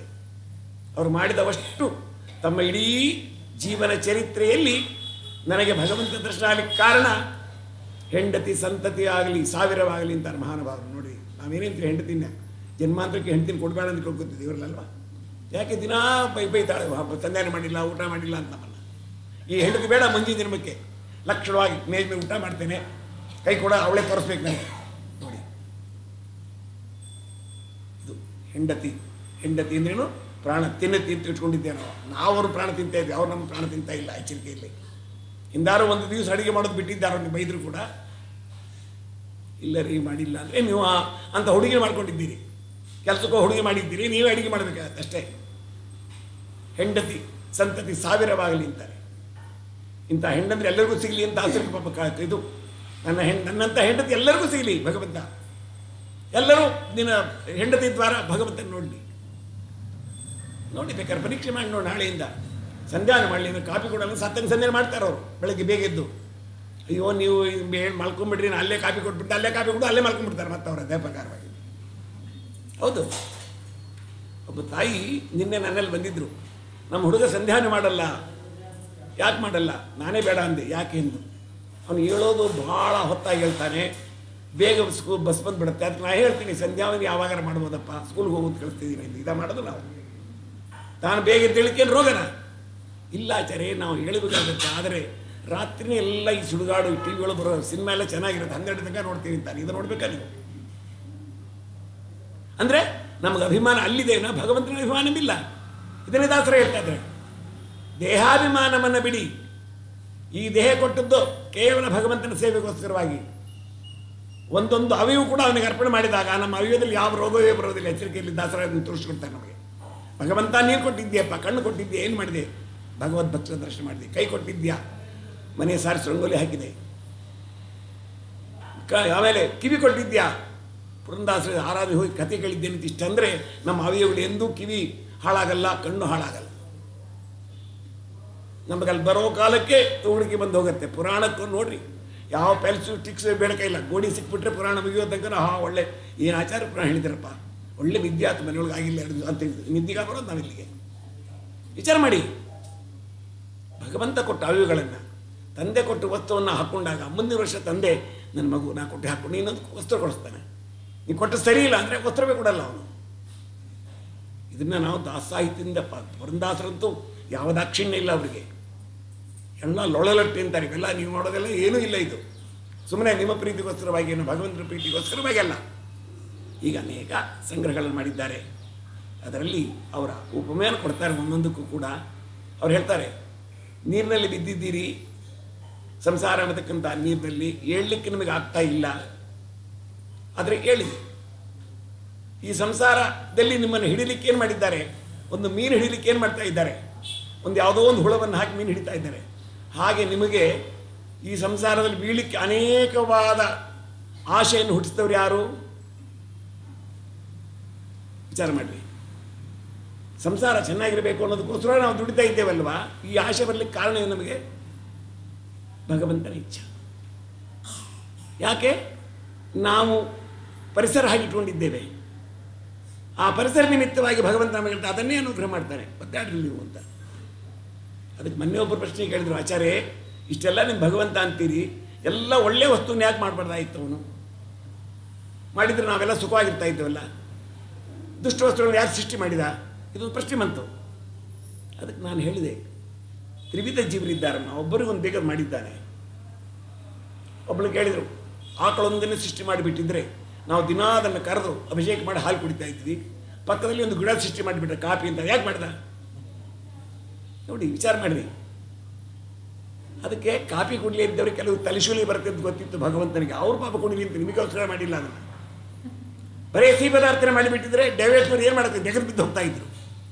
ತ್ರಿವಿಧ ಜೀವರಿಗೋಸ್ಕರ ಮಾಡಿದ್ದಾನೆ ವಿನಃ ಸಾತ್ವಿಕ ಜೀವರ ತಿನ್ನಲಿ ಅಂತ ಮಾಡಲಿಲ್ಲ. ಅದನ್ನು ಭಗವಂತನ ಸೃಷ್ಟಿ ಅಂತಕೊಂಡು ನಾವು ಮಾಡ್ತೀವಿ ಅಂದರೆ ತಪ್ಪಾಗತ್ತೆ. ಬೇಡ, ಹಾಲು ಕರೀರಿ, ಅಭಿಷೇಕ ಮಾಡಿರಿ, ಆಮೇಲೆ ಬೇಕಾದ್ರೆ ಕಾಫಿ ಪುಡಿ ಹಾಕ್ಕೊಂಡು ಕುಡೀರಿ, ಬೇಡ ಅನ್ನಲ್ಲ. ಅದು ಬಿಟ್ಟು ಮೊದಲೇ ಹಾಲು ಕುಡಿದು ಆಮೇಲೆ ದೇವ್ರನ್ನ ದಿಕ್ಕಿಟ್ರು ಮಾತ್ರ ಬಹಳ ತಪ್ಪ. ಬಬ್ರೋ ದುಬ್ರತಾಶಾನ್ ಪಂಡಿತಾಚಾರ್ಯ ಹೇಳ್ತಾರೆ. ಬೆಕ್ಕಿದೆ, ಅದು ನಿಮ್ಮ ಕಾಪಿಗಿಟ್ಟು ಹಾಲು ಕುಡಿಯಲ್ಲ, ಸೌತಾ ಬಾಯಿ ಹಾಕಲ್ಲ, ದೇವರಿಗಿಟ್ಟು ತಕ್ಷಣ ಬಂದು ಬಾಯಿ ಹಾಕುತ್ತದೆ, ಬೆಕ್ಕಿನಂತೆ ನಾವೆಲ್ಲ. ಅದಕ್ಕೋಸ್ಕರ ದಾಸರಾಯರು ಬಹಳ ಚಮತ್ಕಾರವಾಗಿ ವರ್ಣನೆ ಮಾಡಿದ್ದಾರೆ. ಅವರು ಮಾಡಿದ ಉಪಕಾರಕ್ಕೆ ನಾವೇನಪ್ಪ ಅಂದರೆ, ಒಂದು ದಿವಸವಾದರೂ ಕೂಡ ಅವರು ಪುರಂದರದಾಸರು ಒಂದಿಷ್ಟು ಬಾಯಿಂದ ಅನ್ಭಾಗ್ಯ ನಮಗೆ ಕೊಟ್ಟಿದ್ದಾನೆ ದೇವರು. ಅದು ಅರ್ಥರೆ ಸಾಕು. ಅವರ ದಾಸನೋ ದಾಸ ನಾವು ಅನ್ನೋದು. ಯಾಕೆ? ನಾರದರು ಮಹಾನುಭಾವರು. ಅವರಿಗೆ ಭಗವಂತ ಮಾಡಿದ ಅನುಗ್ರಹ ಕಲಿಯುಗದಲ್ಲಿ ನಾನು ಅವತಾರ ಮಾಡೋದಿಲ್ಲ, ತ್ರಿಯುಗ ಹೋತಿ 3 ಯುಗದಲ್ಲಿ ಮಾತ್ರ ಮಾಡ್ತಾ ಇದ್ದೇನೆ. ಕಲಿಯುಗದಲ್ಲಿ ನಾನು ನನ್ನ ದೇಹದಲ್ಲಿ ಪ್ರೀತಿಯುಳ್ಳಂತಹ ಭಗವಂತನ ಭಕ್ತನ ಕಳಿಸ್ತೇನೆ ಅಂತ ತಿಳ್ಕೊಂಡು ಶ್ರೀಪಾದರಾಜರು ಅವರೆಲ್ಲ ಯಾಕೆ ಬಂದಿದ್ದಾರೆ? ನಮ್ಮನ್ನು ಉದ್ಧಾರ ಮಾಡಲಿಕ್ಕೆ ಬಂದಿದ್ದಾರೆ. ಅವ್ರಿಗೆ ಏನೂ ಬೇಕಾಗಿರಲಿಲ್ಲ, ಭಗವಂತ ಕಳಿಸಿದ್ದಾನೆ, ಹೋಗಿ ಉದ್ಧಾರ ಮಾಡಿ. ಎಲ್ಲೆಲ್ಲಿ ಜನಸ್ಯ ಕೃಷ್ಣಾತ್ ವಿಮುಖಸ್ಯ ದೈವಾತ್ ಅಧರ್ಮಶೀಲಸ್ಯ. ಧರ್ಮದಿಂದ ವಿಮುಖರಾಗಿದ್ದೇವೆ, ಅಧರ್ಮದಲ್ಲಿ ಪ್ರವೃತ್ತರಾಗಿದ್ದೇವೆ ಸಜ್ಜನರು, ಉದ್ಧಾರ ಮಾಡಿ ಅಂತ ತಿಳಿಸಿದ್ದಾನೆ. ಅದಕ್ಕೆ ಬರ್ತಾ ಇದ್ದಾರೆ, ಅವರು ಬಂದಿದ್ದಾರೆ, ಮಾಡಿದ್ದಾರೆ. ಅವರು ಮಾಡಿದ ಉಪಕಾರವನ್ನು ಕೊನೆಗೆ ಕರೆಂಟ್ ಹೋದಾಗಾದರೂ ಕೂಡ ಒಂದು ಹಾಡು ಹೇಳಿ ಮಾಡ್ಕೊಂಡಿರ್ಬೇಕಾರೆ. ಕರೆಂಟ್ ಇದ್ದ ಪಾಪ ಆಗಲ್ಲ ನಿಮಗೆ, ಯಾಕೆಂದ್ರೆ ಅಲ್ಲಿ ನೋಡಬೇಕಾಗತ್ತೆ. ಅದರಾಗಿ ಪುರಾಣದ ಹೊತ್ತಿಗೆಲ್ಲ ಧಾರಾವಾಹಿ ಹಾಕಿಬಿಟ್ಟಿರ್ತಾರೆ ಅವರು. ಆ ಕರೆಂಟ್ ಯಾಕೆ ಮೊನ್ನೆ ಯಾರನ್ನೂ ಕೇಳಿದೆ, ಯಾಕೆ ಬಂದ್ರಿ ಇವತ್ತಿಂದ? ಇಲ್ಲ, ಕರೆಂಟ್ ಹೋಗಿತ್ತು ಅಂದ್ರೆ ನೋಡ್ರಿ ಎಷ್ಟು ಹೊಟ್ಟೆ ಉರಿದೋಗುತ್ತೆ ನಮಗೆ. ಇದಾ ನಾವು ಮಾಡೋದು ಕೆಲಸ. ಅದಕ್ಕೋಸ್ಕರವಾಗಿ ನಾವೇನು ಕೇಳಬೇಕು ದಾಸರಲ್ಲಿ, ಸ್ವಾಮಿ ನಮಗೆ ಯಾವಾಗಾದರೂ ಒಂದು ದಿವಸದಲ್ಲಿ 1 ನಿಮಿಷವಾದರೂ ಕೂಡ ನಿಮ್ಮ ಸ್ಮರಣೆ ಬರುವಂತೆ ಮಾಡಿರಿ. ಅವರಿಗೆ ಹಗಲು ಕಾಲ ಬೇಕು ಅಂತ ಕೇಳ್ಕೊಂಡಿದ್ದಾರೆ, ನಮಗೆ ಅಷ್ಟು ಬೇಡ. ನಿಮಿಷಾರ್ಧಮ್ಮ ಪ್ರಾಣಿ ನಾಮ ಇಷ್ಟು ಚಿಂತನೆ, ಒಂದು ಅರ್ಧ ನಿಮಿಷವಾದರೂ ಕೂಡ ಆ ಭಗವದ್ಭಕ್ತರ ಚರಿತ್ರೆ, ಭಗವಂತನ ಮಹಿಮೆ ಕೇಳ್ತಕ್ಕಂಥದ್ದು, ಕಾಣ್ತಕ್ಕಂಥದ್ದು. ಕೊನೆಗೆ ಹೋಗಿ ಬಂದವರು ಬೈದೇ ಇದ್ರೆ ಸಾಕು, ಅಯ್ಯೋ ಎಂಥ ಕೆಲ್ಸ್ಕೊಂಡ್ಬಿಟ್ರಿ ನೀವು, ಧಾರಾವಾಹಿ ನೋಡಲಿಲ್ಲ ಅಂತ ಅದನ್ನು ಬೇರೆ ಬೈತೇವೆ ನಾವು ಪುರಾಣಕ್ಕೆ ಹೊಂದೋದಕ್ಕೆ. ಅವರು ಅದು ಮಾತ್ರ ಬೈದೇ ಇದ್ರು ಸಾಕು. ಹೀಗೆ ಪುರಂದರದಾಸರ ಜೀವನ ಚರಿತ್ರೆ ನೋಡ್ತಾ ಹೋದಾಗ ಎಷ್ಟು ಉಪಕಾರ ಮಾಡಿದ್ದಾರೆ ನಮಗೆ. ಇದು ಕಲಿಯುಗದಲ್ಲಿ ಎಲ್ಲರಿಗೂ ಭಕ್ತಿ ಬರಬೇಕು. ಅದನ್ನು ಮಾಡಿದ್ರೆ ಎಲ್ಲರಿಗೂ ಭಕ್ತಿ ಬರೋದು ಸ್ವಾಭಾವಿಕವಾದದ್ದು, ಅದರಲ್ಲಿ ವಿಚಾರ ಮಾಡಬೇಡಿ. ಆದರೆ ಇವತ್ತಿನ ದಿವಸ ಇಲ್ಲಿ ಇಷ್ಟು ಜನ ಸ್ತ್ರೀಯರು ಸೇರಿದ್ರೆ ಸಂತೋಷ ಆಗ್ತಾ ಇದೆ. ಪ್ರತಿಯೊಬ್ಬರೂ ಕೂಡ ಪ್ರತಿ ದಿವಸದಲ್ಲಿ ಹೇಳ್ಕೋಬೇಕಾದದ್ದು ಕರ್ತವ್ಯ. ಆದರೆ ಇವತ್ತೆಲ್ಲ ಬಂದು ಎಷ್ಟು ಬೆಳಗ್ಗೆ 9 ಗಂಟೆಗೆ ಆರಂಭ ಆಯ್ತಾ ಭಜನೆ, 9ಕ್ಕೆ ಆಯ್ತಾ 8ವರೆಗೆ ನೋಡಿ. ನಾವೆಲ್ಲ ಬಂದು ಅರ್ಧ ಗಂಟೆ ಹೇಳಿದ ಕೃತ ನೀವು ಮಾಡಿದ್ದು ದೊಡ್ಡ ಕೆಲಸ. ಆದ್ದರಿಂದ ನಿಮಗೆ ಇದೇ ಬುದ್ಧಿ ಸ್ಥಿರವಾಗಿರಲಿ ಅಂತ ದಾಸರು ನಾನು ಕೇಳ್ಕೊತೇನೆ. ಬೇರೆ ಏನೂ ಬೇಡ. ರಜಾ ಇದ್ದ ದಿವಸದಲ್ಲಿ, ಮನೆಯಲ್ಲಿ ಏನಾದರೂ ತೊಂದರೆ ಆದ ದಿವಸದಲ್ಲಿ ಭಗವಂತನ ಸ್ಮರಣೆ ಮಾಡಿದಾಗ ಸಂಪೂರ್ಣವಾಗಿ ಪರಿಹಾರ ಆಗುತ್ತೆ ಎನ್ನುವುದರಲ್ಲಿ ದಾಸರಾಯರು ಇದಕ್ಕೆ ವಿಚಾರ. ಅಂತ ದಾಸರಾಯರ ಜೀವನ ಚರಿತ್ರೆಯನ್ನು ಪೂರ್ಣ ಹೇಳಬೇಕಾದದ್ದು ಕರ್ತವ್ಯ. ಆದರೆ ನಾವು ಕೊಂಡಿರ್ತಕ್ಕಂಥ ಗಂಟೆ ಬಹಳ ಕಡಿಮೆ ಇದೆ. ನಾವು ಬಂದದ್ದು ಹೊತ್ತಾಗಿದೆ, ಒಳ್ಳೆ ಊಟದೊತ್ತಿಗೆ ಬಂದಿದ್ದೇವೆ. ಆದ್ದರಿಂದ ಒಳ್ಳೆ ವೆಂಕಟೇಶ್ ಮೂರ್ತಿಗಳಿಗೆ ಶಾಂಕ್ಷ ಹೇಳ್ತೀನಿ. ನಾನು ಬೇಗ ಬಂದಿದ್ರೆ ಇನ್ನೂ ಏನೋ ಹೇಳಬೇಕಾಗ್ತಾ ಇತ್ತು ನಾನು. ಅದಕ್ಕೋಸ್ಕರವಾಗಿ ಈ ರೀತಿಯಾಗಿ ದಾಸರ ಮಹಿಮೆಯನ್ನು ಕೇಳಿದಾಗ ಈ ಮನೆಗೆ ಹೋಗೋ ಕಾಲಕ್ಕೆ ಇದನ್ನೇ ಚಿಂತನೆ ಮಾಡ್ತಾ ಹೋಗೋಣ ನಾವು. ಇವತ್ತು ನಾನು ಒಳ್ಳೆ ಯೋಗ್ಯವಾದ ಆಹಾರ ಸ್ವೀಕಾರ ಮಾಡಿದ್ದೇನೆ, ಏನೇನೋ ತಿಂತ ಇದ್ದಿದ್ದೀನ. ಇವತ್ತೊಂದು ನಿಮಿಷವಾದರೂ ಕೂಡ ಆ ಆಹಾರದ ಮಹಿಮೆಯಿಂದ ಮುಂದಿನ ವರ್ಷ ತನಕನೂ ಕೂಡ ನಮಗೆ ದಾಸರಲ್ಲಿ ಭಕ್ತಿ ಬರುವಂತೆ ಮಾಡಲಿ. ಭೀಷ್ಮಾಚಾರ್ಯರು ಧರ್ಮರಾಜನ ಉಪದೇಶ ಮಾಡ್ತಾ ಇದ್ರು. ಅಲ್ಲಿ ಪಕ್ಕದಲ್ಲಿ ದ್ರೌಪದಿ ನಿಂತಿದ್ಲು. ಬಂದ್ಲು, ಮುದುಕ ಅಂದ್ಲು, ಏನು ಇಷ್ಟೆಲ್ಲ ನನ್ನ ಗಂಡಿಗೆ ಉಪದೇಶ ಮಾಡಿದ್ದೀಯಾ? ನನಗೆ ಅವತ್ತೇ ಸಭೆಯಲ್ಲಿ ಅಪಮಾನ ಮಾಡ್ತಾ ಇದ್ದಾಗ ಸುಮ್ಮನೆ ಕೂತಿದ್ದೆ ಅಲ್ಲ ಅಂದರು. ನೋಡ್ರಿ ಏನು ಧೈರ್ಯ ಅವಳಿಗೆ. ಭೀಷ್ಮಾಚಾರ್ಯ ಬೈಲಿಲ್ಲ, ಇಲ್ಲಿ ಬಾಯಿಲಿ ಅಂದರು. ನನ್ನ ದೇಹ ನೋಡು ಅಂದರು. ಎಲ್ಲಿ ನೋಡಿದರೂ ಅರ್ಜುನ ಬಾಣದಿಂದ ದೇಹದಲ್ಲಿ ರಂಧ್ರ ಆಗಿಬಿಟ್ಟಿದೆ. ಏನು ಹೌದು, ಇದು ನಿನ್ನ ಗಂಡ ಮಾಡಿದ ಉಪಕಾರ. ಯಾಕೆ? ದುರ್ಯೋಧನ ಮನೆಯಲ್ಲಿ ಉಷ್ಟಾನ್ನ ಊಟ ಮಾಡ್ತಾ ಇದ್ದ ದಿನ ಅದರ ರಕ್ತ ನಲ್ಲಿ ಕೂತಿತ್ತು, ಅದೆಲ್ಲ ಹೋಯ್ತೀಗ. ಒಳ್ಳೆ ಬುದ್ಧಿ ಬಂದಿದೆ ಹೇಳ್ತಾ ಇದ್ದೇನೆ. ಹಾಗೆ ಅನ್ನದ ಮಹಿಮೆ ಬಹಳ. ದುಷ್ಟಾನ್ನ ತಿಂದಾಗ ದುಷ್ಟ ಬುದ್ಧಿಯೇ ಬರುತ್ತೆ ನಮಗೆ, ಎಚ್ಚರಿಕೆ ಇರಲಿ. ಕಲ್ಯಾಣ ಮಾಡ್ತೀವಿ, ಊಟ ಮಾಡ್ಕೊಂಡು ಬರೋ ಕಾಲಕ್ಕೆ ಯಾವ್ದಾರು ಚಪ್ಪಲಿ ಹಾಕೊಂಡ್ಬಂದ್ಬಿಟ್ಟಿರ್ತೇವೆ. ಯಾಕೆ ಸುಳ್ಳಾಗಿ ಊಟ ಮಾಡಿರ್ತೇವೆ ಅಲ್ಲಿ, ನಮ್ಮ ಚಪ್ಪಲಿ ಚೀಲಾಗಿರುತ್ತೆ, ಇನ್ನೊಂದು ಚಪ್ಪಲಿ ಹಾಕೊಂಡ್ಬಂದ್ಬಿಟ್ಟಿರ್ತೇವೆ ನಾವು, ಅಥವಾ ಒಂದು ಸ್ಟೀಲ್ ಸಾರಿ ಹಾಕೊಂಡ್ಬಂದ್ಬಿಟ್ಟಿರ್ತೇವೆ. ಅದಕ್ಕೋಸ್ಕರವಾಗಿ ಅನ್ನದ ಮಹಿಮೆ ಅಂತಕ್ಕಂಥದ್ದು ಏನಿದೆ ಅದು ಬಹಳ ಮಹತ್ತರ. ಅದಕ್ಕೆ ಇವತ್ತು ದಿವಸ ನೀವೆಲ್ಲರೂ ಅವ್ರು ಹೇಳಿದರು ಊಟ ಮಾಡಿಕೊಂಡೇ ಹೋಗಬೇಕು ಅಂತ. ಅವ್ರಿಗೆ ಹೇಳಿಕ್ಕೆ ಧೈರ್ಯ ಇರಲಿಲ್ಲ. ಇವತ್ತೊಂದು ಊಟ ಮಾಡಿದರೆ ಒಂದು 6 ತಿಂಗಳಾರು ನಿಮಗೆ ಬುದ್ಧಿ ಕೆಡಲ್ಲ. 6 ತಿಂಗಳಾರು ಓಹ್ ಇಲ್ಲ ಅವತ್ತು ಹೇಳಿದ್ರು ಆಚಾರು, ಅದರಿಂದ ನಾವು ದುಷ್ಟಾನ ತಿನ್ನಬಾರ್ದು ಹಾಗೆ ಅಂತ. ಕೃಷ್ಣ ಕರಸಿದ್ಧ ಶುದ್ಧಿ ಮಧ್ವರ ಅನ್ನ ಭುಕ್ತ್ಯಾ ಕೆಲ ಪಾಂಡಮಾಲಯೇ. ಅಚ್ಯುತ ಪ್ರೇಕ್ಷಾಚಾರ್ಯರಿಗೆ ಮಧ್ವಾಚಾರ್ಯ ಗುರುಗಳಾಗಿ ಎಲ್ಲಿಂದ ಶಕ್ತಿ ಬಂತು ಅಂದರೆ ಅವರಿಗೆ ಸ್ವಭಾವ ಅಲ್ಲ. ಪಾಂಡವರ ಕಾಲದಲ್ಲಿ ಮಧುಕರ ವೃತ್ತಿ ಮಾಡ್ತಾ ಇದ್ರು ಅಚ್ಯುತ ಪರೀಕ್ಷಾಚಾರ್ಯರು. ದಿನ ಯಾರ ಮನೆಯಲ್ಲಿ ಭಿಕ್ಷೆ ಬಿಡ್ತಾ ಇದ್ರು? ದ್ರೌಪದಾ ಮನೆಯಲ್ಲಿ. ಅಲ್ಲಿ ಅಡಿಗೆ ದ್ರೌಪದಾ ದೇವಿಯರದ್ದು, ನೈವೇದ್ಯ ಭೀಮಸೇನ ದೇವರದ್ದು. ಒಂದು ಅಗಲು ಊಟ ಮಾಡಿದ್ರೆ ಸಾಕು, ನಮ್ಮ ಜನ ಪೂರ್ಣ ಪರಿಹಾರ ಆಗುತ್ತೆ. ಹಾಗೆ ಆಹಾರ ದೋಷದಿಂದ ನಮಗೆಲ್ಲ ಸ್ವಲ್ಪ ಆಗಾಗ್ಗೆ ಭಗವಂತನಲ್ಲಿ ಭಕ್ತಿ ಕಡಿಮೆ ಆಗುತ್ತೆ, ಭಗವದ್ಭಕ್ತರಲ್ಲಿ ಕಡಿಮೆ ಆಗುತ್ತೆ. ಇನ್ನೊಂದು ಏನು ತಿಳ್ಕೊಂಡ್ಬಿಟ್ಟೇವೆ ನಾವು, ಭಗವಂತನ ಹೇಳಿದ ಕೂಡಲೇ ಬಂದು ಎದುರು ನಿಂತ್ಕೊತ ತಿಳ್ಕೊಂಡಿದ್ದೇವೆ. ನಾವೇನು ಮಾಡಿದ್ದೀವಿ ಹೇಳಿ ನಿಂತ್ಕೊಂಡು ಅಲ್ಲ, ಹೇಳ್ತಾ ಇರಬೇಕು. ಯಾವಾಗ ಅದು ನಮಗೆ ಅದೃಷ್ಟ ಗೊತ್ತಾಗತ್ತೆ ಗೊತ್ತಿಲ್ಲ, ಹೇಳ್ತಾ ಇರಬೇಕು ಮಂತ್ರವನ್ನು. ಯಾವಾಗಲೂ ಸ್ತೋತ್ರವನ್ನು ಹೇಳ್ತಾ ಇದ್ದರೆ ಒಂದು ದಿವಸ ನಮಗೆ ಅಪರೋಕ್ಷ ಜ್ಞಾನ ಆಗುತ್ತೆ ಅನ್ನೋ ಸಂಶಯವಿಲ್ಲ. ಇಂಥ ದೊಡ್ಡ ಕೆಲಸ ಮಾಡಿದ ಸಂಘದವರಿಗೂ ಮತ್ತು ನೀವು ಇವತ್ತಿನ ದಿವಸ ದೊಡ್ಡ ಕೆಲಸ ಮಾಡಿದ್ರಿ ಎಲ್ಲ ಭಜಾಮಂಡಿಯವರು. ಇದನ್ನು ಜೊತೆಯಲ್ಲಿ ಕೂಡ ಒಂದು ದಾಸರ ಹಾಡು ಹೇಳ್ದೆ ಮಲ್ಕೊಂಬಲ್ಲ ಅಂತ ಇಷ್ಟು ಪ್ರತಿಜ್ಞೆ ಮಾಡಿದ್ರು ಸಾಕು, ಬಹಳ ಬೇಡ. 108 ಮಾಡ್ತೀನಿ ಅಂತಕೊಂಡು ಅಯ್ಯೋ ನಿನ್ನೆ ಮಾಡಿ ಜ್ವರ ಬಂತು ಅಂತ ಅದನ್ನು ಬೈಯೋದು ಬೇಡ. ಒಂದು ದಿವಸ ಕೂತು ಮಾಡಿಬಿಡ್ತೀರಿ, ಮಾನೇ ಸಹ ಇಲ್ಲ ಆಚಾರ್ಯ ನಿನ್ನೆ ಮಾಡಿಬಿಟ್ಟೆ ಕೈ ನೋವು, ಅದಕ್ಕೆ ನಾನು ನರ್ಸಿಂಗ್ ಹೋಗಿದ್ದೆ ಅಂತೀವಿ. ಇದು ಬೇಡ. ನಮ್ಮ ಶಕ್ತಿ ಎಷ್ಟು ಅಷ್ಟು ಮಾಡೋಣ. ಒಂದು ಅರ್ಧ ಗಂಟೆ ಕೂತು ಭಗವಂತನ ಮಾಡೋಣ. ಮತ್ತು ಮಾಡೋ ಕಾಲಕ್ಕೆ ಗಟ್ಟಿಯಾಗಿ ಹೇಳಿ, ಮನೇಲಿ ಇದ್ದವ್ರಿಗೆಲ್ಲರಿಗೂ ಕಿವಿಲಿ ಬೀಳಬೇಕು. ನಿಮ್ಮ ಮಕ್ಕಳಿಗೆ, ನಿಮ್ಮ ಯಜಮಾನರು ಬೈಬೋದು ನಿಮ್ಮನ್ನು, ಮಲ್ಕೊಂಡಿದ್ದೇನೆ ಮಲ್ಕೋಬೇಡ್ರಿ ಅಂತ ಹೇಳಿ ಗಟ್ಟಿಯಾಗಿ ಹೇಳ್ರಿ, ಎದ್ದು ಹೋಗ್ರಿ ಪರವಾಗಿಲ್ಲ. ಯಾಕೆ? ಆ ಕಿವಿಯಲ್ಲಿ ಬಿದ್ದಾಗ ಅವರದಷ್ಟು ಜನಕವಾದದ್ದು ಶಬ್ದಗಳು, ಯಾವುದ್ಯಾವುದೋ ಶಬ್ದ ಕೇಳ್ತಾ ಇದ್ದೇವೆ ನಾವು, ಅದು ಬೇಡ. ಅದಕ್ಕೆ ನೀವೆಲ್ಲರೂ ಹಾಗೆ ಮಾಡಿ ನಿಮ್ಮ ಯಜಮಾನರನ್ನ ಮುಂದಿನ ವರ್ಷಕ್ಕೆ ಭಜನೆಗೆ ಅವ್ರು ಬಂದು ಕೂಡುವಂತೆ ಭಗವಂತ ಮಾಡಲಿ ನಾ ಕೇಳ್ಕೊತಾ ಇದ್ದೇನೆ. ನಿಮ್ಮ ಜೊತೆಗೆ ಅವರು ಬರಬೇಕು, ರಜೆ ಹಾಕೊಂಡು ಬರಲಿ ಏನು ತಪ್ಪಲ್ಲ. ಕೇಳಿದಾಗ ಆ ದಾಸರು ನಾವು ಮಾಡಿದ ಉಪಕಾರವನ್ನು ಸ್ಮರಣೆ ಮಾಡ್ತೇವೆ. ದಾಸರು ನಮ್ಮ ಮೇಲೆ ಅಭೀಷ್ಟವನ್ನು ಕೊಡ್ತಕ್ಕಂಥವ್ರು ಅಲ್ವಾ. ಮನೋನೋಭೀಷ್ಟವರದಂ ಸರ್ವಾಭೀಷ್ಟ ಫಲಪ್ರದಂ, ಎಲ್ಲ ಭೀಷ್ಟಗಳನ್ನು ಕೊಡ್ತಾ ಇದ್ದಾರೆ ದಾಸರೇ. ಭಗವಂತ ಹೇಳ್ಬಿಟ್ಟಿದ್ದಾನೆ, ನೀವು ಯಾರಿಗೇನು ಕೊಡ್ತೀನಿ ಒಪ್ತೇನೆ ಅಂತ. ಎಷ್ಟು ಗೊಳೆಗೊಂಡಿದ್ದಾರೆ ನಾರದರು ಭಗವಂತನ ಗೊತ್ತಾ? ಬಹಳ ಗೊಳೆಗೊಂಡಿದ್ದಾರೆ. ಯಾವಾಗಲೂ ಬಂದು ಕಂಪ್ಲೇಂಟ್ ಹೇಳೋದೇ ಭಗವಂತನ ಹತ್ರ. ಒಂದು ಪ್ರಸಂಗ ಬಂದಿದೆ, ನಾರದ ಪುರಾಣದಲ್ಲಿ ಬರುತ್ತೆ ಪ್ರಸಂಗ. ಭಗವಂತ ಅವ್ರು ಹೇಳ್ತಾ ಇದ್ದ, ನೋಡಪ್ಪ ನೀನು ಏನೇ ಮಾಡು ಎಲ್ಲರೂ ಪರೀಕ್ಷೆ ಮಾಡಬೇಡ ಅಂತ. ಯಾಕೆ? ಇಲ್ಲ, ಯೋಗ್ಯರು ಇರ್ತಾರೆ ಕೆಲವರು, ಅವ್ರ ಜೊತೆ ಪರೀಕ್ಷೆ ಮಾಡಿ ನೀನು ಸೋಲ್ಬೇಡ. ಹಾಗಾದ್ರೆ ಯಾರು ಮಾಡಬಾರ್ದು? ಸ್ತ್ರೀಯರನ್ನು ಮಾತ್ರ ಪರೀಕ್ಷೆ ಮಾಡ್ಲಿಕ್ಕೆ ಹೋಗ್ಬೇಡ ಅಂತ ಹೇಳ್ಬಿಟ್ಟ ಭಗವಂತ. ನೋಡ್ರಿ, ಅದೊಂದು ಇದೇ ದಾಸರಾಯರಿಗೆ, ಸ್ತ್ರೀಯರ ಹತ್ರ ನೀನು ಹೋಗಿ ಏನು ಮಾಡ್ಲಿಕ್ಕೆ ಹೋಗಬೇಡ, ಅವ್ರು ಭಾಳ ಬುದ್ಧಿವಂತಿರ್ತಾರೆ, ಅವ್ರ ಹತ್ರ ನೀನು ಗೆಲ್ಲಿಕ್ಕೆ ಶಕ್ಯವಿಲ್ಲ. ಇವ್ರಿಗೆ ಹಠ ಬಂದ್ಬಿಡ್ತಾರೆ, ಅವ್ರಿಗೆ ಗೆಲ್ತೇನೆ ಅಂತ. ನೋಡಿ, ಅಂದರೆ ಸ್ತ್ರೀಯರ ಒಂದು ಮಹಿಮೆಯನ್ನು ತಿಳಿಸಬೇಕಾಗಿದೆ ಭಗವಂತ ನಾರದರಿಗೆ, ನಮಗಲ್ಲ. ಸರಿ, ಬಂದರು. ಬಂದು ಎಲ್ಲಿ ಬಂದಿದ್ದಾರೆ ಅಂದರೆ ಒಂದು ಋಷಿಗಳ ಆಶ್ರಮಕ್ಕೆ ಬಂದಿದ್ದಾರೆ. ಅನಸೂಯ ದೇವಿ ಅಲ್ಲಿದ್ಲು. ಅಲ್ಲಿ ಬಂದು ಭವತಿ ಭಿಕ್ಷಾಂತೇಹಿ ಅಂತ ಕೇಳಿದ್ದು. ಅವಳು ಭಿಕ್ಷೆ ಹಾಕ್ಲಿಕ್ಕೆ ಬಂದು ಕೂಡಲೇ ಇವರೇನು ಹೇಳಿದರು, ಇಲ್ಲ ನೀನು ವಸ್ತ್ರ ಇಲ್ಲದಂತೆ ಭಿಕ್ಷೆ ಬೇಡ್ತೇನೆ ಎಂದು. ಅವ್ರು ಏನೂ ಅನ್ನಲಿಲ್ಲ, ನೀವಾಯಿತು ಕಂಪ್ಲೇಂಟ್ ಕೊಟ್ಬಿಡ್ತೀರಿ ಫೋನ್ ಮಾಡಿ. ಒಳಗೆ ಹೋದ್ಲು, ತನ್ನ ಪದೇ ಪಾದವನ್ನು ತಳೆದು ತನ್ನ ನೀರು ಪ್ರೋಕ್ಷಣೆ ಮಾಡಿದ್ದು. ಏನು ಭಿಕ್ಷೆಗಳ ನೀರು ಹಿಂಗೆ ಅನ್ಕೋತಾರೆ, ತಲೆ ತುಂಬ ಕೂದಲು ಹೂವು ಸೀರೆ ಉಟ್ಕೊಂಡ್ಬಿಟ್ಟಿದ್ದಾರೆ ನಾರದರು ಅಲ್ಲ. ಮತ್ತು ನಾನು ನಿಮಗೆ ಹಾಗೆ ಬಡಿಸ್ಬೇಕಾದ್ರೆ ಅಂಥವ್ರಿಗೆ ಬಡಿಸ್ಬೇಕಲ್ಲ ಅಂತ. ಅಮ್ಮ ನಿನ್ನ ಭಿಕ್ಷೆ ಬೇಡ, ನನಗೆ ನಾನು ರೂಪಾಯಿ ಕೊಡೋದು, ನಾನು ಕೊಡಲ್ಲ ಅಂತವ್ರು.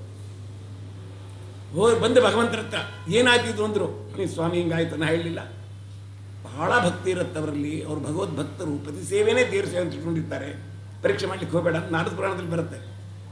ಹಾಗಾದ್ರೆ ಏನು ಮಾಡೋದು? ಮತ್ತೆ ಅಲ್ಲೇ ಹೋಗಿ ಕೇಳಿ ನೀನು ಅಂತ ಬಂದು ಮತ್ತೆ ಅವ್ರನ್ನ ಕೇಳಿದ್ದಾರೆ. ಇನ್ಮೇಲೆ ಹೇಳಿದ, ಇನ್ಮೇಲೆ ಇಂಥ ಹುಚ್ಚುಚ್ಚು ವ್ಯಾಪಾರಗಳನ್ನ ಮಾಡಬೇಡ, ನೀ ಬಂದದ್ದು ಭಿಕ್ಷಾಕ್ಕೆ ಹಾಗೆ ಅಂತ ಹೇಳಿದ್ದಾರೆ ಅಂತ ಬರುತ್ತೆ ನಾರದ ಪುರಾಣದಲ್ಲಿ. ಅಂದಮೇಲೆ ನಾರದರಿಗೆ ಭಗವಂತ ಎಷ್ಟು ರೀತಿಯಿಂದ ಪ್ರತಿಯೊಬ್ಬ ಜೀವರಲ್ಲಿ ಇರತಕ್ಕಂಥ ಒಂದು ಭಕ್ತಿಯನ್ನು ಉದ್ಘಾಟನೆ ಮಾಡಿ ಕಳಿಸಿದ್ದೇನೆ ನಿನ್ನ ಅಂತಾರೋ. ಎಲ್ಲರೂ ಅಯೋಗ್ಯರು ಇರುವುದಿಲ್ಲ, ಇದ್ದಾರೆ. ಅವರನ್ನು ಯೋಗ್ಯರನ್ನಾಗಿ ಮಾಡಬೇಕು ನಾವು. ಅಯೋಗ್ಯ ಆಗಲಿಕ್ಕೆ ಕಾರಣ ಆಹಾರ ದೋಷ, ಸಹವಾಸ ದೋಷ. ಆಹಾರ ದೋಷ, ದೇವ್ರ ನೈವೇದ್ಯ ಇಲ್ಲ, ಇನ್ನೊಂದಿಲ್ಲ, ಊಟ ಮಾಡಿಬಿಡ್ತಾ ಇದ್ದೇವೆ. ದಾಕ್ಷಿಣ್ಯಕ್ಕೆ ಕಲ್ಯಾಣ ಮಂಟಪದಲ್ಲಿ ಊಟ ಮಾಡಿಬಿಟ್ರಂತೂ ನಾವು ಬೆಂಕಿ ಹಚ್ಚಿಕೊಂಡು ಕೂಡ ಇದು ಪ್ರಾಯಶ್ಚಿತ್ತವಿಲ್ಲ. ಆದರೆ ಎಂಥ ರುಚಿ ರೀ! ಆಹಾ, ರುಚಿಯಲ್ಲ ಊಟ ಮಾಡೋದು. ನಾವು ಊಟ ಮಾಡೋದು ಉದ್ದೇಶನೂ ನಮ್ಮ ಮನಸ್ಸು ಪರಿಣಾಮ ಆಗಬೇಕು, ಸಾತ್ವಿಕ ಮನಸ್ಸು ಬರಬೇಕು, ಸಾತ್ವಿಕ ಆಹಾರ ಬರಬೇಕು. ಅದಕ್ಕೋಸ್ಕರವಾಗಿ ಇಂತಹ ಒಂದು ರೀತಿ ಇದೊಂದು. ಇನ್ನೂ ಅನೇಕ ಭಗವಂತನ ಹತ್ರ ಅರ್ಜುನ ಪರೀಕ್ಷೆ ಮಾಡಿದ್ದಾರೆ. ಬಂದು ಹೇಳಿದರು, ನೀವು ಪಾಂಡವ್ರ ಮೇಲೆ ಪ್ರೀತಿ ಮಾಡ್ತೀಯ, ಎಲ್ಲೂ ಮಾಡಲ್ಲ ಅಂತ ಜನರಲ್ಲಿ ಬೈತಾ ಇದ್ದಾರೆ ಅಂತ ಹೇಳಿದರು. ಯಾಕೆ? ಅವರೆಲ್ಲ ಮನುಷ್ಯರಲ್ಲ. ಅದಕ್ಕೆ ಏನು ಮಾಡಬೇಕು ಭಗವಂತ? ಹೌದಪ್ಪ, ನಮ್ಮ ಸೋದರತೆ ಮಕ್ಕಳು ಮಾಡ್ತೇನೆ ಅಂತ ಇಷ್ಟು ಹೇಳಿಬಿಟ್ಟ. ಒಂದು ದಿವಸ ಅರಣ್ಯದಲ್ಲಿ ಹೋಗಿದ್ದಾರೆ ಅರ್ಜುನ ಕೃಷ್ಣ. ನಾರದರು ಬರತಕ್ಕಂಥ ಮಾರ್ಗದಲ್ಲಿ ಕೂತಿದ್ದಾರೆ. ಬಂದಾಗ ಅರ್ಜುನ ಬಾಯರ್ಕೆ ಅಂತ ಹೇಳಿದ. ಅರ್ಜುನ ಬಾಯರ್ಕೆ ಅಂತ ಹೇಳಿದ ಕೂಡಲೇ ಅವನು ಅರ್ಜುನ ನಿದ್ದೆ ಬಂದಿತ್ತು, ತೊಡೆ ಮೇಲೆ ಮಾಡ್ಕೊಂಡಿದ್ದೆ, ಕೃಷ್ಣ ತೊಡೆ ಮೇಲೆ ನೀರು ಕೇಳಿದ. ನಿದ್ದೆ ಬಂದಿದ್ದೆ, ನಾನು ನೀರು ತರ್ತೇನೆ ನಾರದ್ರೆ ಇವನ್ನ ತೊಡೆ ಮೇಲೆ ಇಟ್ಕೊಂಡಿದ್ದ ಕೂಡಲೇ ತೊಡೆ ಮೇಲೆ ತಲೆ ಇಟ್ಟು ಕೃಷ್ಣ ಹೋಗ್ಬಿಟ್ಟ. ಅರ್ಜುನ ಶ್ವಾಸೋಚ್ಛ್ವಾಸ ಮಾಡಕ್ಕಂಥ ಕಾಲದಲ್ಲಿ ಕೃಷ್ಣ ಕೃಷ್ಣ ಕೃಷ್ಣ ಶ್ವಾಸೋಚ್ಛ್ವಾಸ ಮಾಡ್ತಾ ಇದ್ದಾನೆ. ಕಿವಿ ಇಟ್ಟು ನೋಡ್ತಾರೆ, ಶ್ವಾಸೋಚ್ಛ್ವಾಸದಲ್ಲಿ ಕೃಷ್ಣ ಶಬ್ದ ನಮಗೇನ ಬರುತ್ತನ್ರಿ? ಅಯ್ಯೋ ಬಯ್ಯೋ ಡ್ಯಾಡಿ ಬಾಡಿ ಬರುತ್ತೇವೆ, ನಾ ಬೇರೆ ಶಬ್ದಗಳು ಬರಲ್ಲ ನಮಗೆ. ನೋಡಿದ್ರೆ ನಾರದ್ರು ಏನು ಗಾಬರಿ ಆಗ್ಬಿಟ್ರು. ಕೃಷ್ಣ ಬಂದ, ನೀರು ತಂದ ಕೊಟ್ಟ. ಏನು ನಾರದ್ರೆ? ಇಲ್ಲಪ್ಪ, ನೀ ಯಾಕೆ ಅರ್ಜುನ ಪ್ರೀತಿ ಮಾಡ್ತಾ ಇರ್ತವೆ? ಎಚ್ಚರಿಕೆ ಇದ್ದ ಕಾಲದಲ್ಲಿ ಮಾಡೋದೇ ಕಷ್ಟ, ನಿದ್ದೆ ಕಾಲದಲ್ಲಿ ಕೃಷ್ಣ ಕೃಷ್ಣ ಅಂತ ಇದ್ದಾನು ಮಹಾನುಭಾವ. ನೋಡಿದ್ರ, ನಾನು ಯಾರು ನನ್ನ ಬಿಡದೆ ಸ್ಮರಣೆ ಮಾಡ್ತಾರೆ ಅವ್ರು ರಕ್ಷಣೆ ಮಾಡೋದು ನನ್ನ ಕರ್ತವ್ಯ. ಈಗ ಅನೇಕ ರೀತಿಯಿಂದ ನಾರದರಿಗೆ ತೋರಿಸಿದ್ದು, ಅದನ್ನು ನಾರದರು ತಮ್ಮ ಅನುಭವವನ್ನು ತಾನು ಇಟ್ಟುಬಿಟ್ಟು, ಮನುಷ್ಯ ಜನ್ಮ ಬಂದಿದೆ, ಇದನ್ನು ಹಾಳು ಮಾಡ್ಕೋಬೇಡ್ರಿ, ಹುಚ್ಚಪ್ಪಗಳಿರ, ಮಾನವ ಜನ್ಮ ದೊಡ್ಡದು, ಬೇರೆ ಯಾವ ಜನ್ಮದಲ್ಲಿ ಬಂದರೂ ಏನೂ ಮಾಡ್ಲಿಕ್ಕೆ ಆಗುವುದಿಲ್ಲ, ಅದನ್ನು ಹಾನಿ ಮಾಡ್ಕೊಳ್ಬಾರ್ದು. ನಾವು ಒಂದು ನಿಮಿಷ ಹಾಳಿ ಮಾಡಿಕೊಂಡ್ರು ಅವರೊಂದು ಮಾತು ಹೇಳ್ತಾರೆ, ಎಲ್ಲವನ್ನೂ ಸಂಪಾದನೆ ಮಾಡ್ಬೋದು, ಆದರೆ ಕಾಲ ಕಳೆದುದನ್ನು ಸಂಪಾದನೆ ಮಾಡಲಿಕ್ಕೆ ಆಗುವುದಿಲ್ಲ. ಒಂದು ದಿವಸ ವ್ಯರ್ಥ ಆಯಿತು ಅಂದರೆ ಮತ್ತೆ ಜೋಡಿಸ್ಲಿಕ್ಕಾಗಲ್ಲ. ಬೇಕಾದ ಪುನಃ ಪುನಃ ಸಂಪಾದನೆ ಮಾಡ್ಬೋದು, ಅದಕ್ಕೆ ಕಾಲವನ್ನು ಮಾಡಲಿಕ್ಕೆ ಬರುವುದಿಲ್ಲ. ಭಗವಂತ ಕೊಟ್ಟಿರತಕ್ಕಂಥ ಈ ಕಾಲವನ್ನು ವ್ಯರ್ಥ ಮಾಡದಂತೆ ನಮಗೆ ಕೊಟ್ಟರೆ ಅವನ ಭಾಗ ಅವನಿಗೆ ಕೊಡ್ತಾನೆ. ಭಾಗವತ ನಮ್ಮ ಭಾಗವನ್ನು ಕೇಳಬೇಕಾದ್ರೆ ಈ ಧೈರ್ಯ ಇರಬೇಕು ನಮಗೆ. ಮಾಡಿದರೆ ತನ್ನ ಮನೆಯಲ್ಲೇ ನಮ್ಮನ್ನು ಇಟ್ಕೋತಾನೆ, ಕಳಿಸೋದೇ ಇಲ್ಲ ಮುಂದೆ. ಇಂಥ ಒಂದು ದೊಡ್ಡ ಉಪಕಾರ ಮಾಡಿದ ಸುಬ್ರಹ್ಮಣ್ಯದಾಸರಿಗೆ ನಾವೆಲ್ಲರೂ ಭೂಯಿಷ್ಠ ಅಂತೆ ನಮ್ಮ ಉತ್ತಿಮಿತೇಮ ಕೃಷ್ಣಾರ್ಪಣಮಸ್ತು.